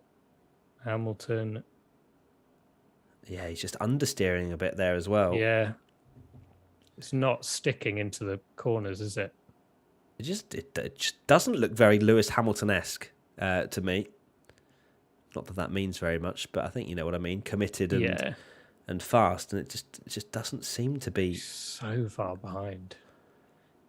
Yeah, bounces into that next corner with the porpoising. I wonder if this whole weekend has actually got to him. You know, he hasn't. He says it hasn't. He said it hasn't, but you know, we've never seen this before, really. No, from Hamilton. And Hamilton, I hate to single him out because it is annoying in the press conference. You know, when he gets all the questions about human rights and all this kind of stuff, and the other drivers just get to. But he is very vocal on the situation and is a great ambassador for the sport in vocalizing issues and stuff. And I wonder. I'd be amazed if he wasn't one of the people. We obviously don't know this, and I said myself, like one day I'd be fascinated to read a driver come out and say maybe when they've long retired and there's no pressure anymore to say exactly what happened, because a 4-hour meeting suggests that they weren't entirely happy, and however much the team principals can come in and then you know the team bosses having to go back in there, and Ross Brawn and Dominicali having to keep going back into the room. You know, if the drivers were that absolutely fine and desperate to race, it wouldn't have required that, would it? No. Lando's having his headrest taken off. Get out of the car.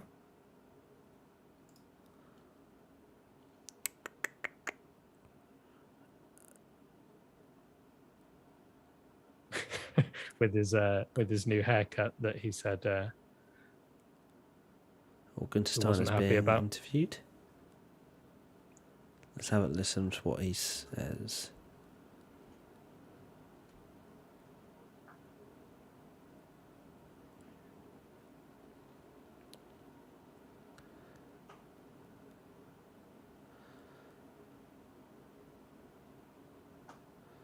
God, that must have been so horrible for Corinna to watch as well. That woman's been through a lot. Absolutely. So what's Gunther saying? Not a huge amount that we didn't know already. He just mentioned that he hadn't spoken to Mick directly and just been speaking to his mum and keeping her up to date as much as possible.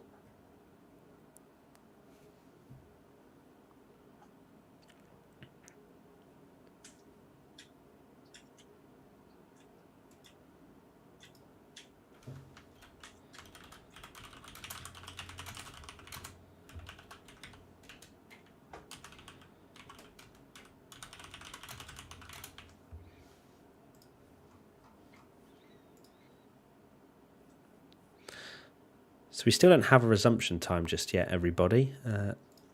Sorry that you're all having to continue to wait, but we're just listening to the broadcast and giving you anything that we hear as well. 74% reckon that F1 should not be racing in Jeddah.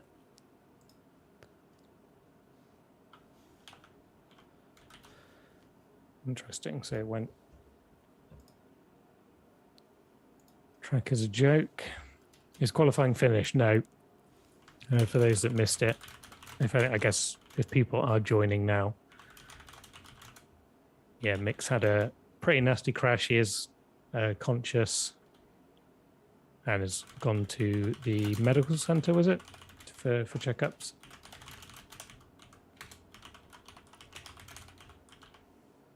Yeah, taken to the medical helicopter to head off for the scans. Steiner confirms that the crash cut all data with the car, so there was no radio or anything after the impact because it just completely destroyed the car.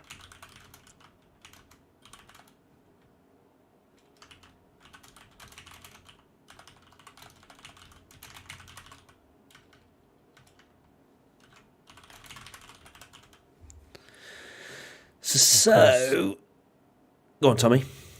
I was just saying that it is. It's potentially going to be another very late night for the drivers. Yeah, because what would it be now? 9:30 in the evening? 9:30, yeah. In Saudi. And of course, it is a night race, so there's no risk of it being called off due to light, because of course it is completely lit up. They're just showing the crash now. Jesus Christ! It's goodness me. That is generally the most destroyed Formula One car we've seen probably since Grosjean's crash. Oh, just unsettled on the curb. Yeah, he just got up on that curb ever so slightly. I mean, it happens in a blink of an eye. He just gets up on there. So there's already tyre marks there. Is that where Sem had his crash? Oh, goodness me. The slow-mo replay. Yeah. Where you see the sparks and the impact, that is such a hard hit. Yeah, and we can see the helicopter now. Shot of the helicopter leaving. Hopefully Mick is okay. I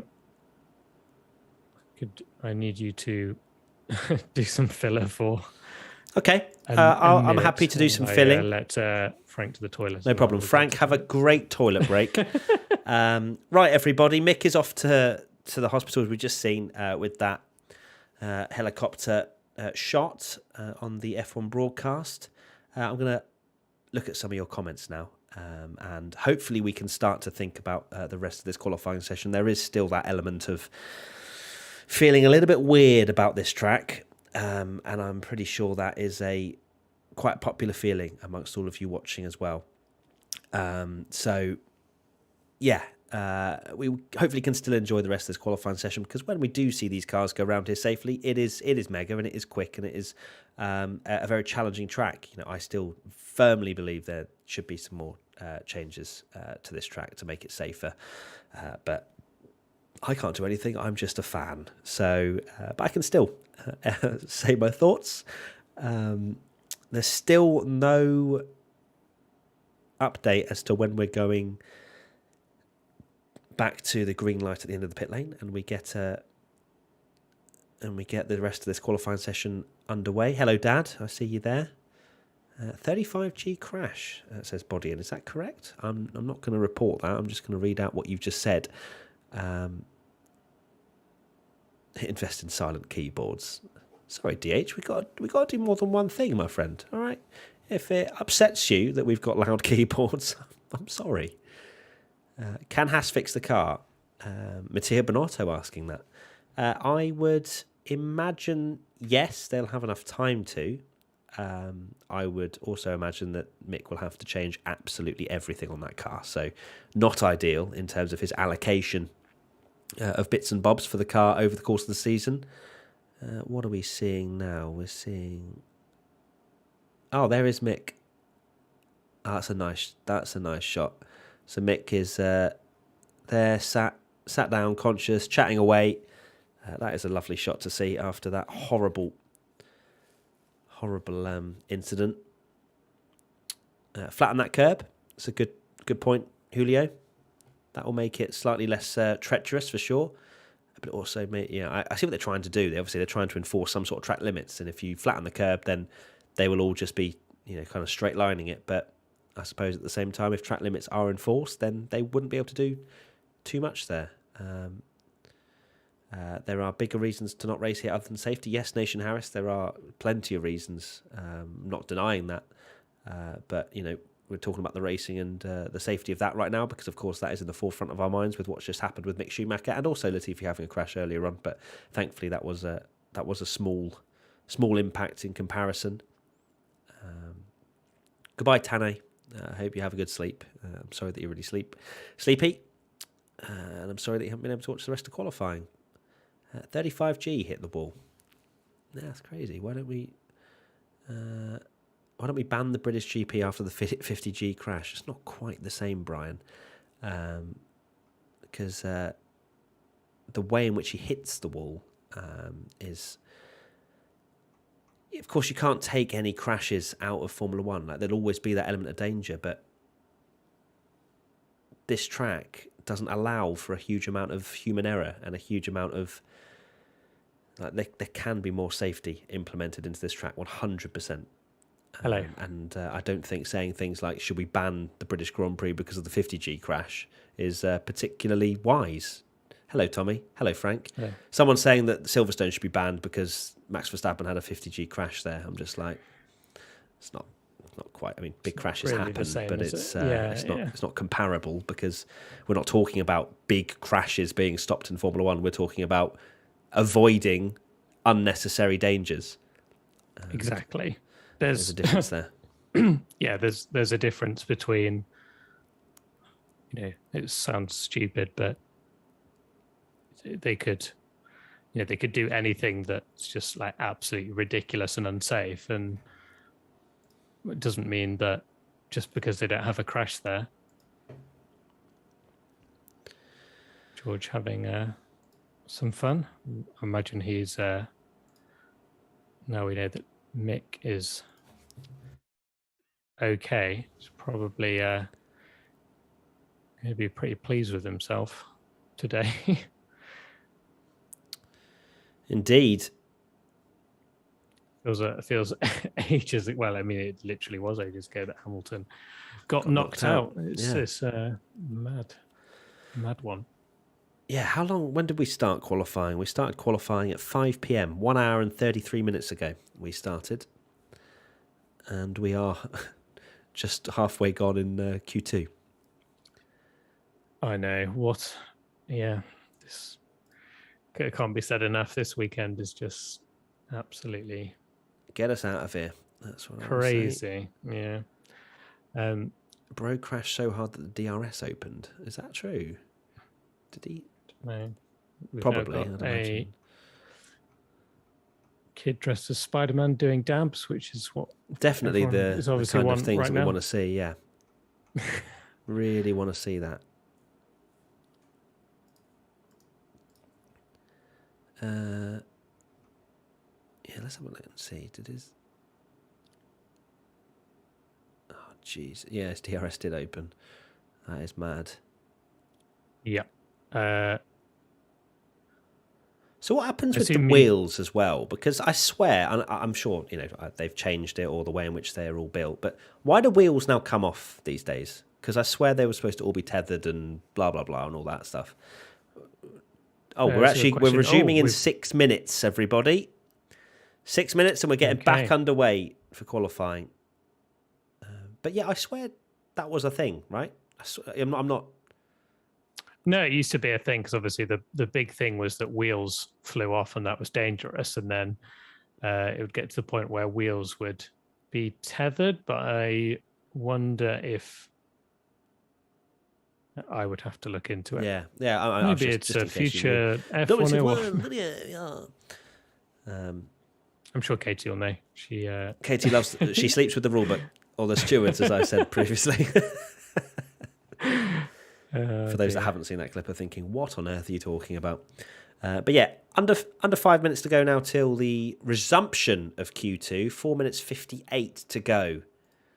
So not a lot of time. Oh, that's useful. Track surface slippery in sector 7. Oh, I mean, good to know. Okay, great. Just carry on though. Yeah, clearly they can't do a lot about it at the moment. I mean, what? Like, okay. I wonder if that. I don't know. Does that mean that they're actually just saying it's slippery because they've mopped everything up and therefore it's more green, as they like to call it, where there's less rubber? I don't know. This is not a track that you want to be saying it's slippery. Losing the car. Yeah, slippery, because you've just got to plant your foot, really, haven't you? And it's one of the sketchiest turns of the track. Sector 7. Yeah, so obviously they break it down, don't they? Where sector 7 is like, because they have mini sectors. I don't know why they're showing sector 7 on the actual race, like on our screens, because that's confusing. Because F1 fans don't know about, or the casual doesn't know about all the different mini sectors. But, and me apparently. And well, Tommy, I wasn't trying to have a go at you, I promise. But it's not common knowledge, so why they would say that is strange. Yeah, we're just very used to 1, 2, 3 sectors, aren't we? Yes. Yeah, but clearly they've just overlaid what they see in the actual race control screen, which is these mini sectors. I think it's between each marshal post is a sector. So that's essentially what they mean by that. There's another. Keep showing it again. Yeah, I see the DRS now. Oh. Yeah, okay. We've seen it enough now. Yeah, I know. They'll be using that as a Sky intro soon.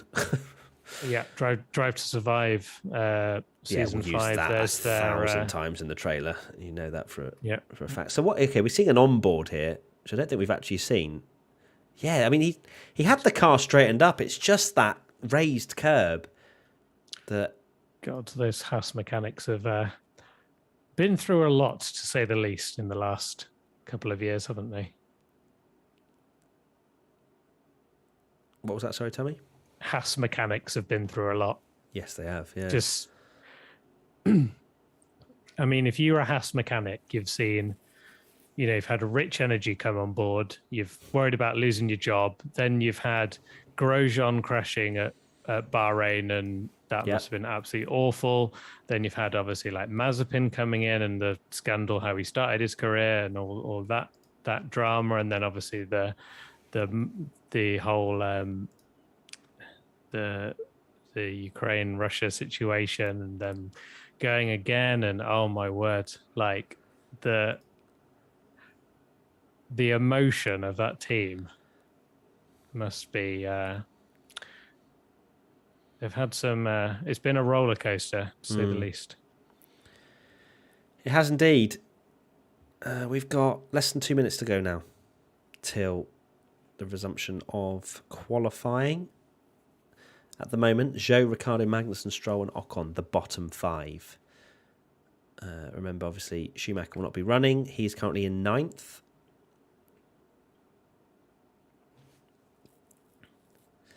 No more curbs. Would you flatten that curb, Tommy, to make it a little bit safer? Yeah, I mean, you could, and then just control track limits. Yeah, exactly.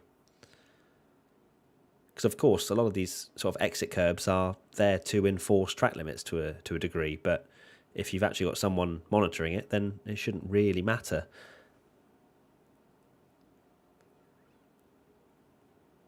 There's Max Verstappen in his car. 1 minute. 1 minute to go. And we already have Magnussen at the end of the pit lane. He is in a rush because, of course, he is in the bottom 5 at the moment. So wants to get a lap in before any other yellow flags or anything that could affect his final lap. Charles Leclerc also at the end of the pit lane, I imagine, to bed himself in maybe with a used set of tyres. I can't imagine he'll go for another fresh set of softs. No, there's no point, but I wonder if they want to get back in the groove, back in the zone. And yeah. My pick of Ocon making the top 5, he's going to have to sort it out because he's currently last in Q2 at the moment. They were looking pretty good in practice. Let's see, green light is about to happen, so I can set it up.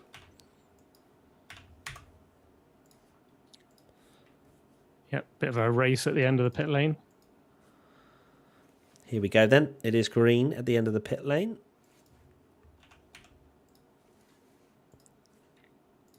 Wow, crazy to think that qualifying would have finished 40 minutes ago. And here we are starting the last bit of Q2.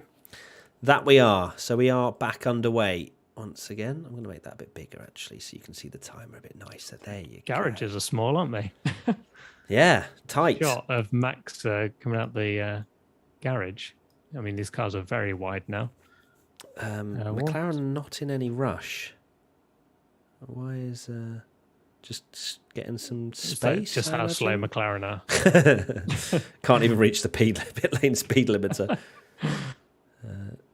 Okay, so we've got currently in the pits Perez, Alonso, Russell, obviously Mick Schumacher, Zhou, and Stroll. They have not rushed out, but they've still got 4 minutes to go. There is plenty of time if they leave in the next minute and a half to get an outlap in.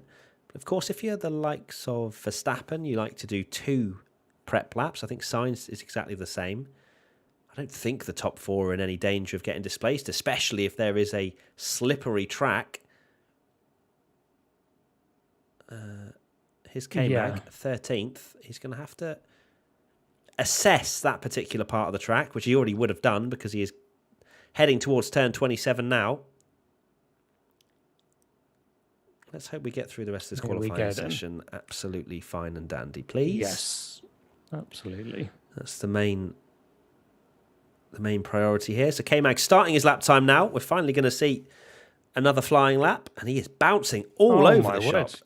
Didn't realise the Haas was that bad. There's a lot of porpoising down towards turn 1. But it's reasonably hooked up through the first couple of corners. Bit of oversteer. All right, come on, K-Mag. Oh my goodness, how close did he get to the wall there? It looks like he's... Okay, so now he's coming through the bit where Mick had problems. No such problems for K-Mag. All good. Safely through there. Porpoising down there. 82 thousandths up on Gasly at the moment. Through the first sector is K-Mag. Has he backed out? Has he backed off? He looks very slow through there. He is he back. backed Yeah, off? yeah, he's recharged. Okay. Oh no. I'm so confused. Why did that look so slow? He is. Yeah, okay.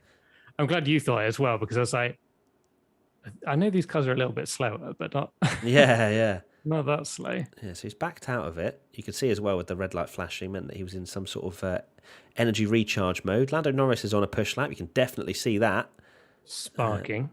As he flies the car in. Loving the helmet cams this year, aren't they? Yeah, they absolutely do love it. They are cool, to be fair. They are very cool. Gives us a great idea of what the drivers are having to manage. Lando. Tell you what, currently in 8th. Helmet cams when they drive past a slow car. It's insane, isn't it? Yeah. Lando through the middle sector. Only 4 tenths down on Charles Leclerc. This is a very good lap from Lando Norris. He's currently 8th. This may well thrust him into the top 5, which would be a beautiful lap from Lando in that McLaren. Suddenly, the papaya car's looking a little bit better. Round the final corner, Lando. Look how close that is to the wall on that helmet. Oh, you can see, actually. You can see his delta going down. He lost a little bit of time out that last corner. It comes over the line. Oh. He improves. He improves, but does not improve position, as Frank's running all over the place at the moment. George Russell is also improving out there. Actually, no, he's not. He's slower in that first sector. He's on the soft tyres now, but he's just less than half a second down on Charles Leclerc through the middle sector. So despite putting on the fresher, faster... Oh, dearie me. That was a... He saw that Red Bull very late. Yeah. It's a blind corner. That's what people are also concerned about, not just the walls. It's the fact that you can't see around them. Yeah. So George over the line does not improve. He doesn't improve on the soft tyres. Wow. Lance Stroll on a lap, improved in the first, doesn't improve in the second. I don't think this is going to trouble anybody. Are people not improving because of the track? Maybe the track evolution did improve, but didn't improve. I guess it's not huge like it would be normally at the end of a Q2 session. Right, here's Alonso, currently sat in fifth. Alonso up in fifth. I didn't actually quite realise what a lap Alonso's had. K-Mag's improving out there, wrestling the car, Alonso around the final corner. Don't think it really matters for Alonso too much. P5 at the moment. Does he improve? He does, actually. 4/10 back on Leclerc. Wow, great lap from Alonso. Magnussen currently out, goes 7th. Yes. George Russell down to 8th. George Russell down to 8th. Let's not forget here. Bottas improves and stays 6th. Ocon, 15th at the moment. My pick for P5. Gasly's improving out there. So is Ricciardo. Sainz goes fastest. Has gone fast, yes. Wow. Okay. Good evening. Ocon round the final corner. Come on, Esteban, please don't get knocked out after me saying you're going to stop 5. This could be quite close, actually. Ocon to the line, goes 8th. Fastest. Russell down to 9th now.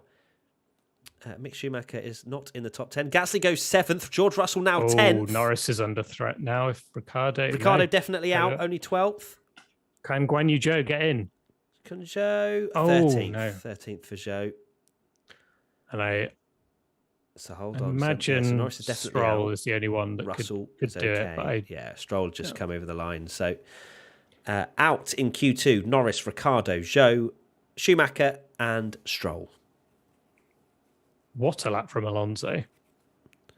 Yeah, banger. P5. Impressive banger. Stuff. There we go then. So one Mercedes powered car in Q3 and they got through in 10th.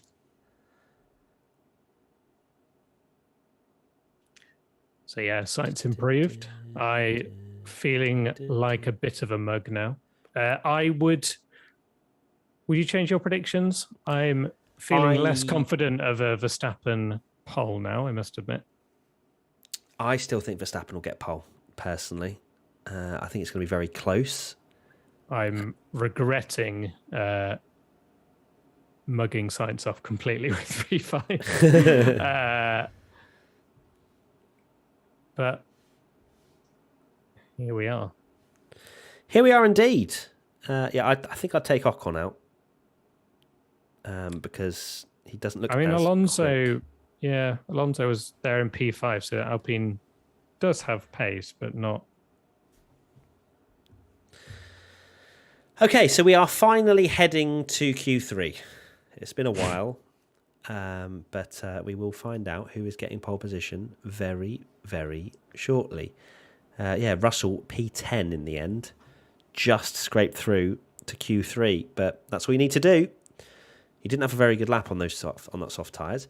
Wouldn't say he's looked very Mr. Saturday-y in these first 2 races of the season. Definitely quicker than Hamilton this time out, for sure. Yeah. But I think that must more maybe testament to Hamilton's struggles. Be interesting to...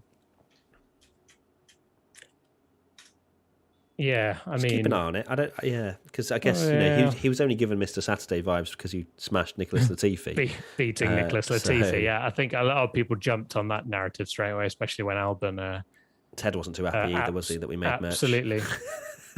Merch. Yes, he joked about it that maybe we can't call him Mr. Saturday anymore.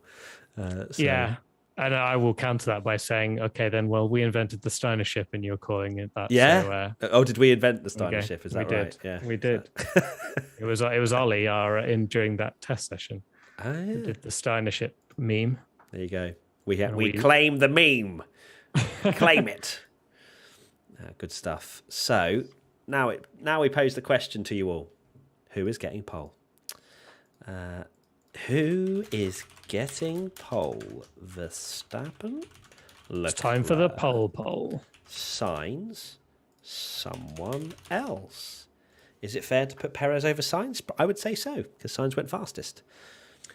Yes. And we have got Q3 starting in 4 minutes. Interesting. Okay, so here we go. It's felt like 84 years, but we are here in Q3. Yeah. Finally, a proof of something so obvious. Stroll is better than Hamilton, says Gelmore. I'm still actually in shock that happened. Insane to think it's happened. Also, if the Q2 tyre rule existed, Russell would be looking really good because he was the only one that did his fastest time on the mediums. Yeah. Maybe they forgot. Maybe Mercedes is just so in the mud that they forgot that the Q2 tyre rule didn't exist anymore. Yeah, maybe. I'm sure they're not. I'm sure there's something that F1 Twitter will be jumping on, and that's one of them. Bottas pole, says Jack Good. What happened to Hamilton? I missed it. He was just slow, and out in Q1. Q1. At Q1, and 2 people were already out. Tsunoda had a drive shaft problem, I think it was, or something, or hydraulics or something. Drive shaft I think was Gasly in free practice. Tsunoda had a fuel pump problem or something, and Latifi crashed. So yeah, did Hamilton throw it in protest? No, he did not, Francois. He genuinely tried to get out of Q1. Car performance rankings. Wow, Russell losing 0.6 of a second to Verstappen in qualifying on the straights. How the turntables from Brazil last year with the Mercedes engine that they had there. Yeah, so many people, didn't they, were like, is that Mercedes rocket ship engine going to be in the car this year? And they'll just be as well, isn't there? I mean, the way Hamilton ended that year, it was just like he could win every race, even if he starts last. The obviously, he's an incredible driver. Before Team LH try and cancel me, but the car was he was just on rails with that car, wasn't he? At the end of the season, he was having, he was in amazing form, and that car just looked unbelievable. Especially straight lines. He could just breeze past people. I mean, Verstappen had to brake test him at this track to try and stop it. Alfa Romeo did a great tweet. Say it again, please. And it's "we are in Q3 again." Someone whispering in someone else's ear, and then the the hair standing up. Big players in social media team championship this year. There is. I'm enjoying the battle already. So just to confirm, it was Norris, Ricciardo, Zhou, Schumacher, Stroll out in Q2. And it means it's at least one Haas in Q3, which still... How has that become normal already, please? I know. How has that become normal? Alpha and a Haas. And K-Mag had limited running in free practice, has never been round this track before, in Q3. There was a funny... I don't know if you watched any of the coverage beforehand, but there was a funny interview with Gunther about Natalie Pinkham was asking how Magnussen got the seat and if you had big deliberations. And all it was Gunther said, "What about Magnussen? I think he's probably busy." And then he rang Gene Haas. Gene Haas, he's like, "Oh, we need a driver because Mazepin's out." And Gene Haas went, "Is Magnussen free?" Hang on. Hung up the phone, rang Magnussen. He said yes, and then he rang Gene Haas straight back Magnussen's in, and that's all it was. Wow, there was nothing else. No Hilarious. More insight or look into who's available. Just is K-Mag available? Yeah, he is. All right, cool. That's a straight what to a the point. turnaround. Interesting that we're seeing a comparison to last year's pole time, a 27.5 for Hamilton in 2021. And the fastest we've seen is a 28.6 from Carlos Sainz. So only a second off what we saw Hamilton last year. So not too bad. No, and I feel like the cars definitely don't look as planted around here as last year's cars. They don't look as kind of like darty change of direction. They do look like they look heavy, don't they? Heavy and a bit sluggish. They do, but they're still quick enough. But if we get what we got with Leclerc and Verstappen in Bahrain every race, then I do not mind. So we have got a green light at the end of the pit lane, so I will start the timer. 10. Whoops, that's my WhatsApp. Apologies, everybody. I will turn that off very shortly. How long have we got? 25. Okay, boom.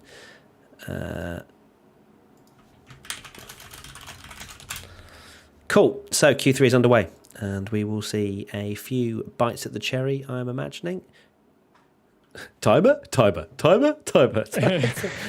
love it. I love it so much. It's literally our meme from Watchalong, isn't it? The timer. It really is. So we've got 10 minutes until the checkered flag will fall. Oh, that Ferrari was wide. Leclerc, that must have been so close to wall. Verstappen's doing his I missed that. Two laps again. Because Leclerc was, oh my God, I'd love to see that. We didn't see it, but him coming out the final corner, he must have been millimeters away from that wall. So Charles is one of the only ones going for a fast lap straight away. Verstappen on a prep lap. Sainz, I think, is also on a prep lap. But Charles Leclerc going for it, but not the fastest in the... Oh no, Sainz is going for it as well, and Sainz faster than Leclerc. Sainz has pulled it out of the bag. He saw my P5 prediction again, Tommy. He shoved the middle finger right up at you. Leclerc through the middle sector at 1 minute point 732. What about Carlos Sainz? What are we going to see from Carlos Sainz? It's a 1 minute 771. So Leclerc now slightly ahead, only by half a tenth, and pretty much just one corner now to focus on. The final corner. Charles Leclerc round there. Looked okay. What is he going to set as the benchmark? Charles Leclerc over the line. It's going to be a 28.4. Okay. We're here for that. Sainz. Gasly goes second, of course. Sainz over the line now. What does he do? Oh, he's... Pole. Oh, hello. Provisional pole. Oh, my word. 0.04. Ocon third. Only 6/10 off Ocon. Go on, the lad. Oh, that could be a lovely P5 for Ocon. What about Perez? Predictions this year. Yeah, Verstappen is doing a slow lap, as you can see, 58.8. He is Verstappen now washed 30 seconds off. Where does Perez sit in here? He's looked all right this weekend through the middle sector. Half a tenth. Perez only half a tenth off. And they're good here. This is their... Hold the fort. Alonso's beaten... Oh, no, he hasn't. He's gone behind Ocon. Perez quick. He is. Okay. Go on, Perez. But not to go on. Just slot in third, please. Verstappen's had a shocker. Verstappen's slow. Can Perez had a shocker. Stick it on pole? No. Oh, he lost time. 10th and a half back on Sainz. This is an awful lap from Verstappen. Stinker of a first lap. This is going to be fourth. This is going to be fourth, surely. No, he can't recover 4 tenths. It might even be slower to Ocon if he doesn't have a great middle and last. Let's see if he makes up any sort of time. Bottas goes 7th through the middle sector. Oh, he's still 4 tenths back. So, this does look to be fourth place at the moment. So Perez will be ahead of Verstappen with 1 flying lap to go. But Sainz, provisional pole at the moment. I know. Sainz is... Oh, God, it's just going to be fireworks if Sainz is on pole. It really is. You want to see it, though. You want to see the Ferrari battle. You do. Verstappen oh, 6th. My word. Verstappen 6th. No, we did not back off at the end, Crofty. Why would he have backed off at the end? Surely he wants to slot himself into P4. Just in case there's a yellow flag or anything. What is going on? With the supposed number ones in the team, you got Hamilton being beaten by Russell, you got Sainz beating Leclerc, Perez beating Verstappen. What is Ocon beating Alonso? I don't know which one you'd put there. What's Verstappen instead? Zero grip on this terrible tyre, he said. He used a different word to terrible. Maybe did he use a scrubbed set? I don't know. Let's have a look. There's a replay into turn 1. He must have messed up. Did he lock up?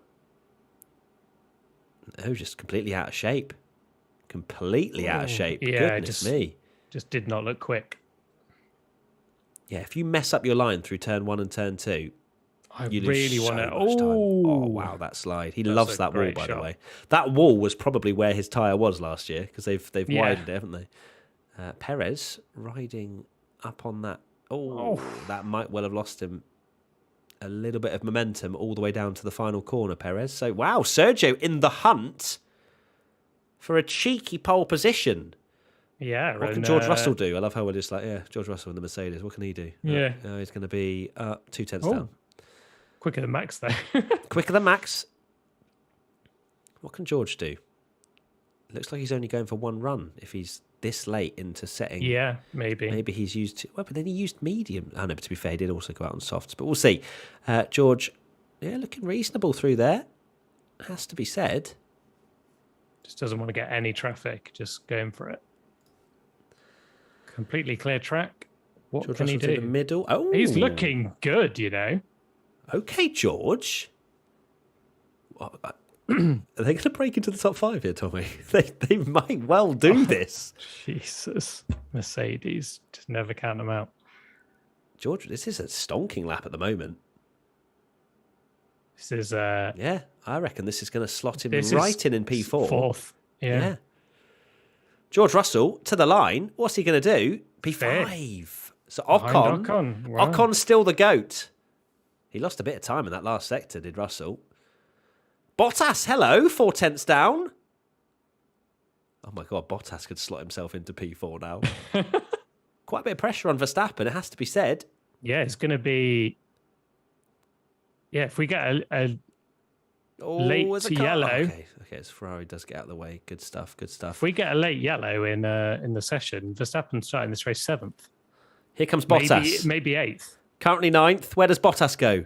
6th. 6th. Okay. Ocon is still the GOAT.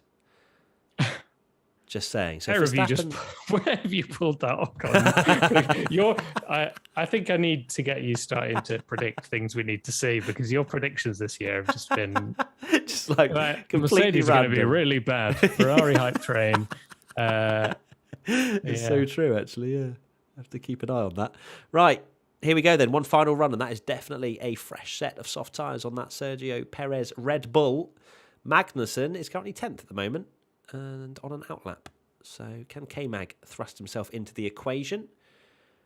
Currently, right now, Mercedes have infiltrated the top 5, but Verstappen is 8th. 8th at the moment for Max with 1 lap to go. Will it be playing on his mind that his final lap last year, he binned? I've jinxed him here, haven't I, and said... yeah, you put him in this pole, and he's not even in the top 5. Pole, yeah. Verstappen, pole or binning it just finishes 8th. Yeah. I can't believe that. Wow, so 44 actually, Lewis Hamilton's number between Sainz and Leclerc. Not blessed for Charles if Carlos Sainz does out-qualify him, but that is a great lap from Carlos Sainz, it has to be said. I really want to see that lap of Leclerc again. How close he was to the wall, we never got to see it. No, I didn't even see that. I was looking at something else, so I look forward to seeing that. Will we see just one prep lap for the 2 Ferraris? They are the first to put the gauntlet down for this final attempt. Here we go then. Here we go. It's currently a Ferrari 1-2. I'm still absorbing that. Can Verstappen spoil the party? We will see. Charles Leclerc then. Come on. Come on. I'm so nervous. Okay, decent. This is where he was close last time. No, looking fine. Okay. I'm nervous. Oh, this is such a track where you just have a small error and it's game over. Yeah, it makes your hands sweat, doesn't it? Oh God, please be a worldie. Oh, it's a worldie. It must be first sector. Come on. Yes, he's up by a tenth and a half. Come on, Charles. Sainz, what can Sainz do? Oh, no, he's poor. down. It's poor. Okay. Sainz. The door has been thrown open. Come on, Charles. Go through it. Go through the door. Through the door, my friend. Come on. Okay. That's okay. It's looking good. It's looking good. Please. Come on, Charles. Through the middle sector. We're about to see how up or down he is through the middle sector. Here we go. Come on, Charles. Oh, he's 3 tenths up almost. Come on, Charles. A little bit wide through that fast corner, though. Come on. Oh, Sainz is still down. Sainz is still down. Oh, my God. Come on, Charles. Please. Make it back-to-back poles, you complete and utter legend. 1 corner to go. Please don't mess it up. Please get it good. Please. It looks so good. Oh, come on, Charles. Come on. Do it. Do it for us. Come on. Over the line. Yes. Come on. 10. By just under 2 tenths. What's Sainz going to do? And Sainz done it. No, he hasn't. No, Come on! Poor final sector for Sainz. And we're not seeing the Red Bull, so I assume they're not anywhere. Come on, we need to see the time. Who is this? Perez. Oh, Perez. Purple? Purple in the middle. Verstappen just a tenth and a half down. Perez has gone purple. Is Perez about to stick it on pole? To be fair, I'll be buzzing for him if he actually did this. Perez is up. Here we go. Is he going to take pole? Oh! Perez on pole! I did not see that coming. Fair play. God. Fair play, Sergio Perez. That's unbelievable. Verstappen, can he beat Sainz? He's not going to do it, I don't think. He's not going to do it. Fourth? Oh, wow. Perez on pole. Perez pole and Verstappen 4th. Unbelievable scenes. Fair play, Sergio Perez. What a lap. That was... Wow, that came out of nowhere. That is out of nowhere. Fair play. Oh my God. Wow. Sergio Perez. I literally thought it was done. Pole. I thought it was done. But it's fine. P2 is okay. This is the first time. This has made it. Is this not the first time Perez has legitimately, of course, Verstappen made that mistake in Imola last year. Yeah. This has to be the first time Perez has legitimately been faster than Verstappen. Yeah, impressive stuff. Wow. Is that the first pole of Perez's career? Yeah, it must be. That has to be his first pole. That has to be the first pole of his career. I've not noted. I don't he's feel never like he's never started on pole, surely. No, he hasn't. First pole for Perez. Fair play. That came out of nowhere. That is like, what? Oh, I mean, this... Ooh, Gasly. Oh, jeez. Oh, that corner as well. That's not what we want to see. Goodness gracious me. Well done, Sergio Perez. Wow. Look, I was... Oh, Russell had a big moment. So Russell starts 6th. It's going to make for a fascinating race. Ocon 5th! Come on! How is he? Wow! Oh, Jesus! Me. Oh, he nearly went in exactly the same place. Oh my God! How has he saved that? What a save that is from Ocon! Oh my God! He was heading into that. I cannot believe that. That is incident involving car 1 noted. What's happened with Verstappen? What has Verstappen done here? So does this make Sergio Perez the number 1 driver then? Because, I mean, they both have 0 points. Well, it's going to be that's what I mean. It's going to be a fascinating race tomorrow. I will never putting Verstappen pole in my predictions again. And, that technically makes it 2-0 to me. I know that I'm not on... Leclerc's not on pole, but that's... What has Verstappen done here? I can't find any info about what this noted thing is. But that is going to make for a fascinating race, that like how Red Bull play it with Verstappen and Perez, like you say, being the number 1 driver starting on pole with 2 Ferraris behind him. It's never It's never happened before. We have such a fascinating race on our hands tomorrow. Yeah. Wowza. I can't. Wow. Sergio Perez. Wow.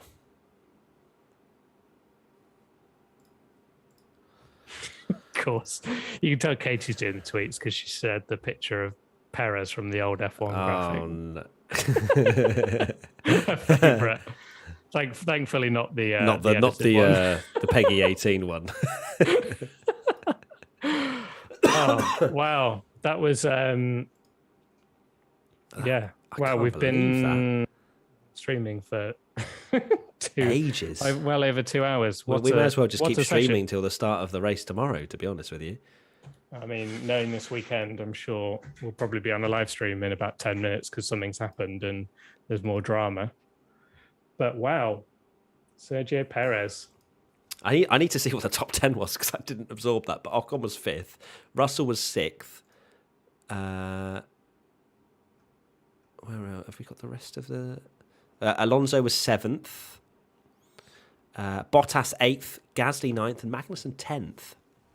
It's a bit disappointing maybe for K-Mag in the end there. But wow, Sergio Perez, first ever pole position. That literally came from nowhere as well. When we were talking about what would you change, you said, Verstappen, I'd still maybe think Verstappen could do it. Yeah. I said I've underrated science massively here. Sergio, out of nowhere.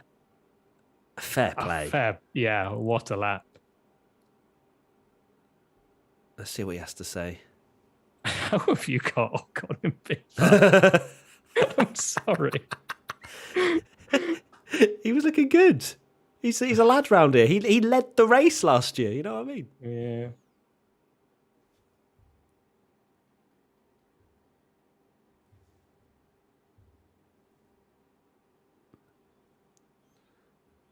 To be fair, I don't think Perez is going to be as fast as the Ferraris on race pace, so it's going to set it up beautifully, isn't it? Yeah, I mean, if he's not, but then Perez. Oh, Charles does not look happy. Perez is racing is his forte. Does he just stay out? Charles said it was a good lap. He was happy with his lap.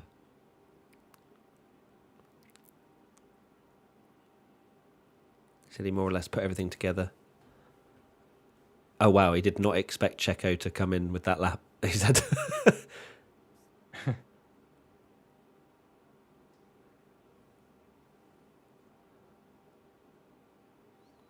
Let's see what Sainz has to say.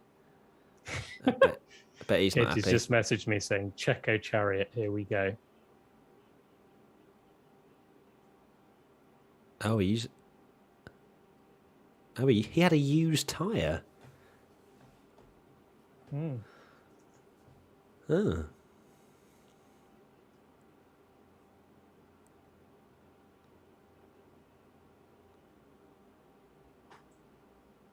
Wowza. That was that quite the Tommy, session. I mean, that's been 2 hours and 12 minutes. My brain is like... It almost feels like we're back to Barcelona testing live stream days. Yeah. That was obviously, first and foremost, it's great that Mick is okay because that was a big thing, of course, the crash that he had in Q2, and he was airlifted out to hospital for some checks and a scan to just check things over. But glad that we were able to get back underway and there was no other incidents. And Sergio Perez on pole position. That is quite the turn up for the books. Tommy, what's your final thoughts? My final thoughts is, well, first final thought is obviously very happy to hear that Mick is doing okay, all things considered. I am hoping we just have a enjoyable and safe race tomorrow. But what I will say is 2022 has started rather incredibly. I mean, if we have another great race tomorrow, this season is looking I didn't think it's looking really good. And there was a lot of concern of we had this amazing battle between Hamilton and Verstappen, and would they ruin it by putting new regs in? And well, I mean, it's very close at the front. It looks very, very good indeed. Sign me up. And then if we put Mercedes in there as well, wow, we could be in for a very, very fun second half of the season once they sort out their porpoising issues and whatnot. But thank you everybody for spending a lot of time with us today. More time than we expected, but appreciate you all staying around and enjoying things. How many? So hold on, who actually got the most right? So I got Sainz correct and Ocon correct and Leclerc correct. So I got 3. I got none. You got none. Katie got 1. So I win.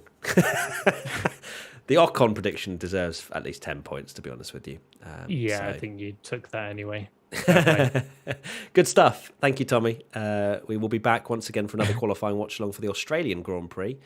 Will I nice make it 3-0? Nice and early. Oh, that'll be fun. Will it be 3-0 to Leclerc versus Verstappen? We will find out.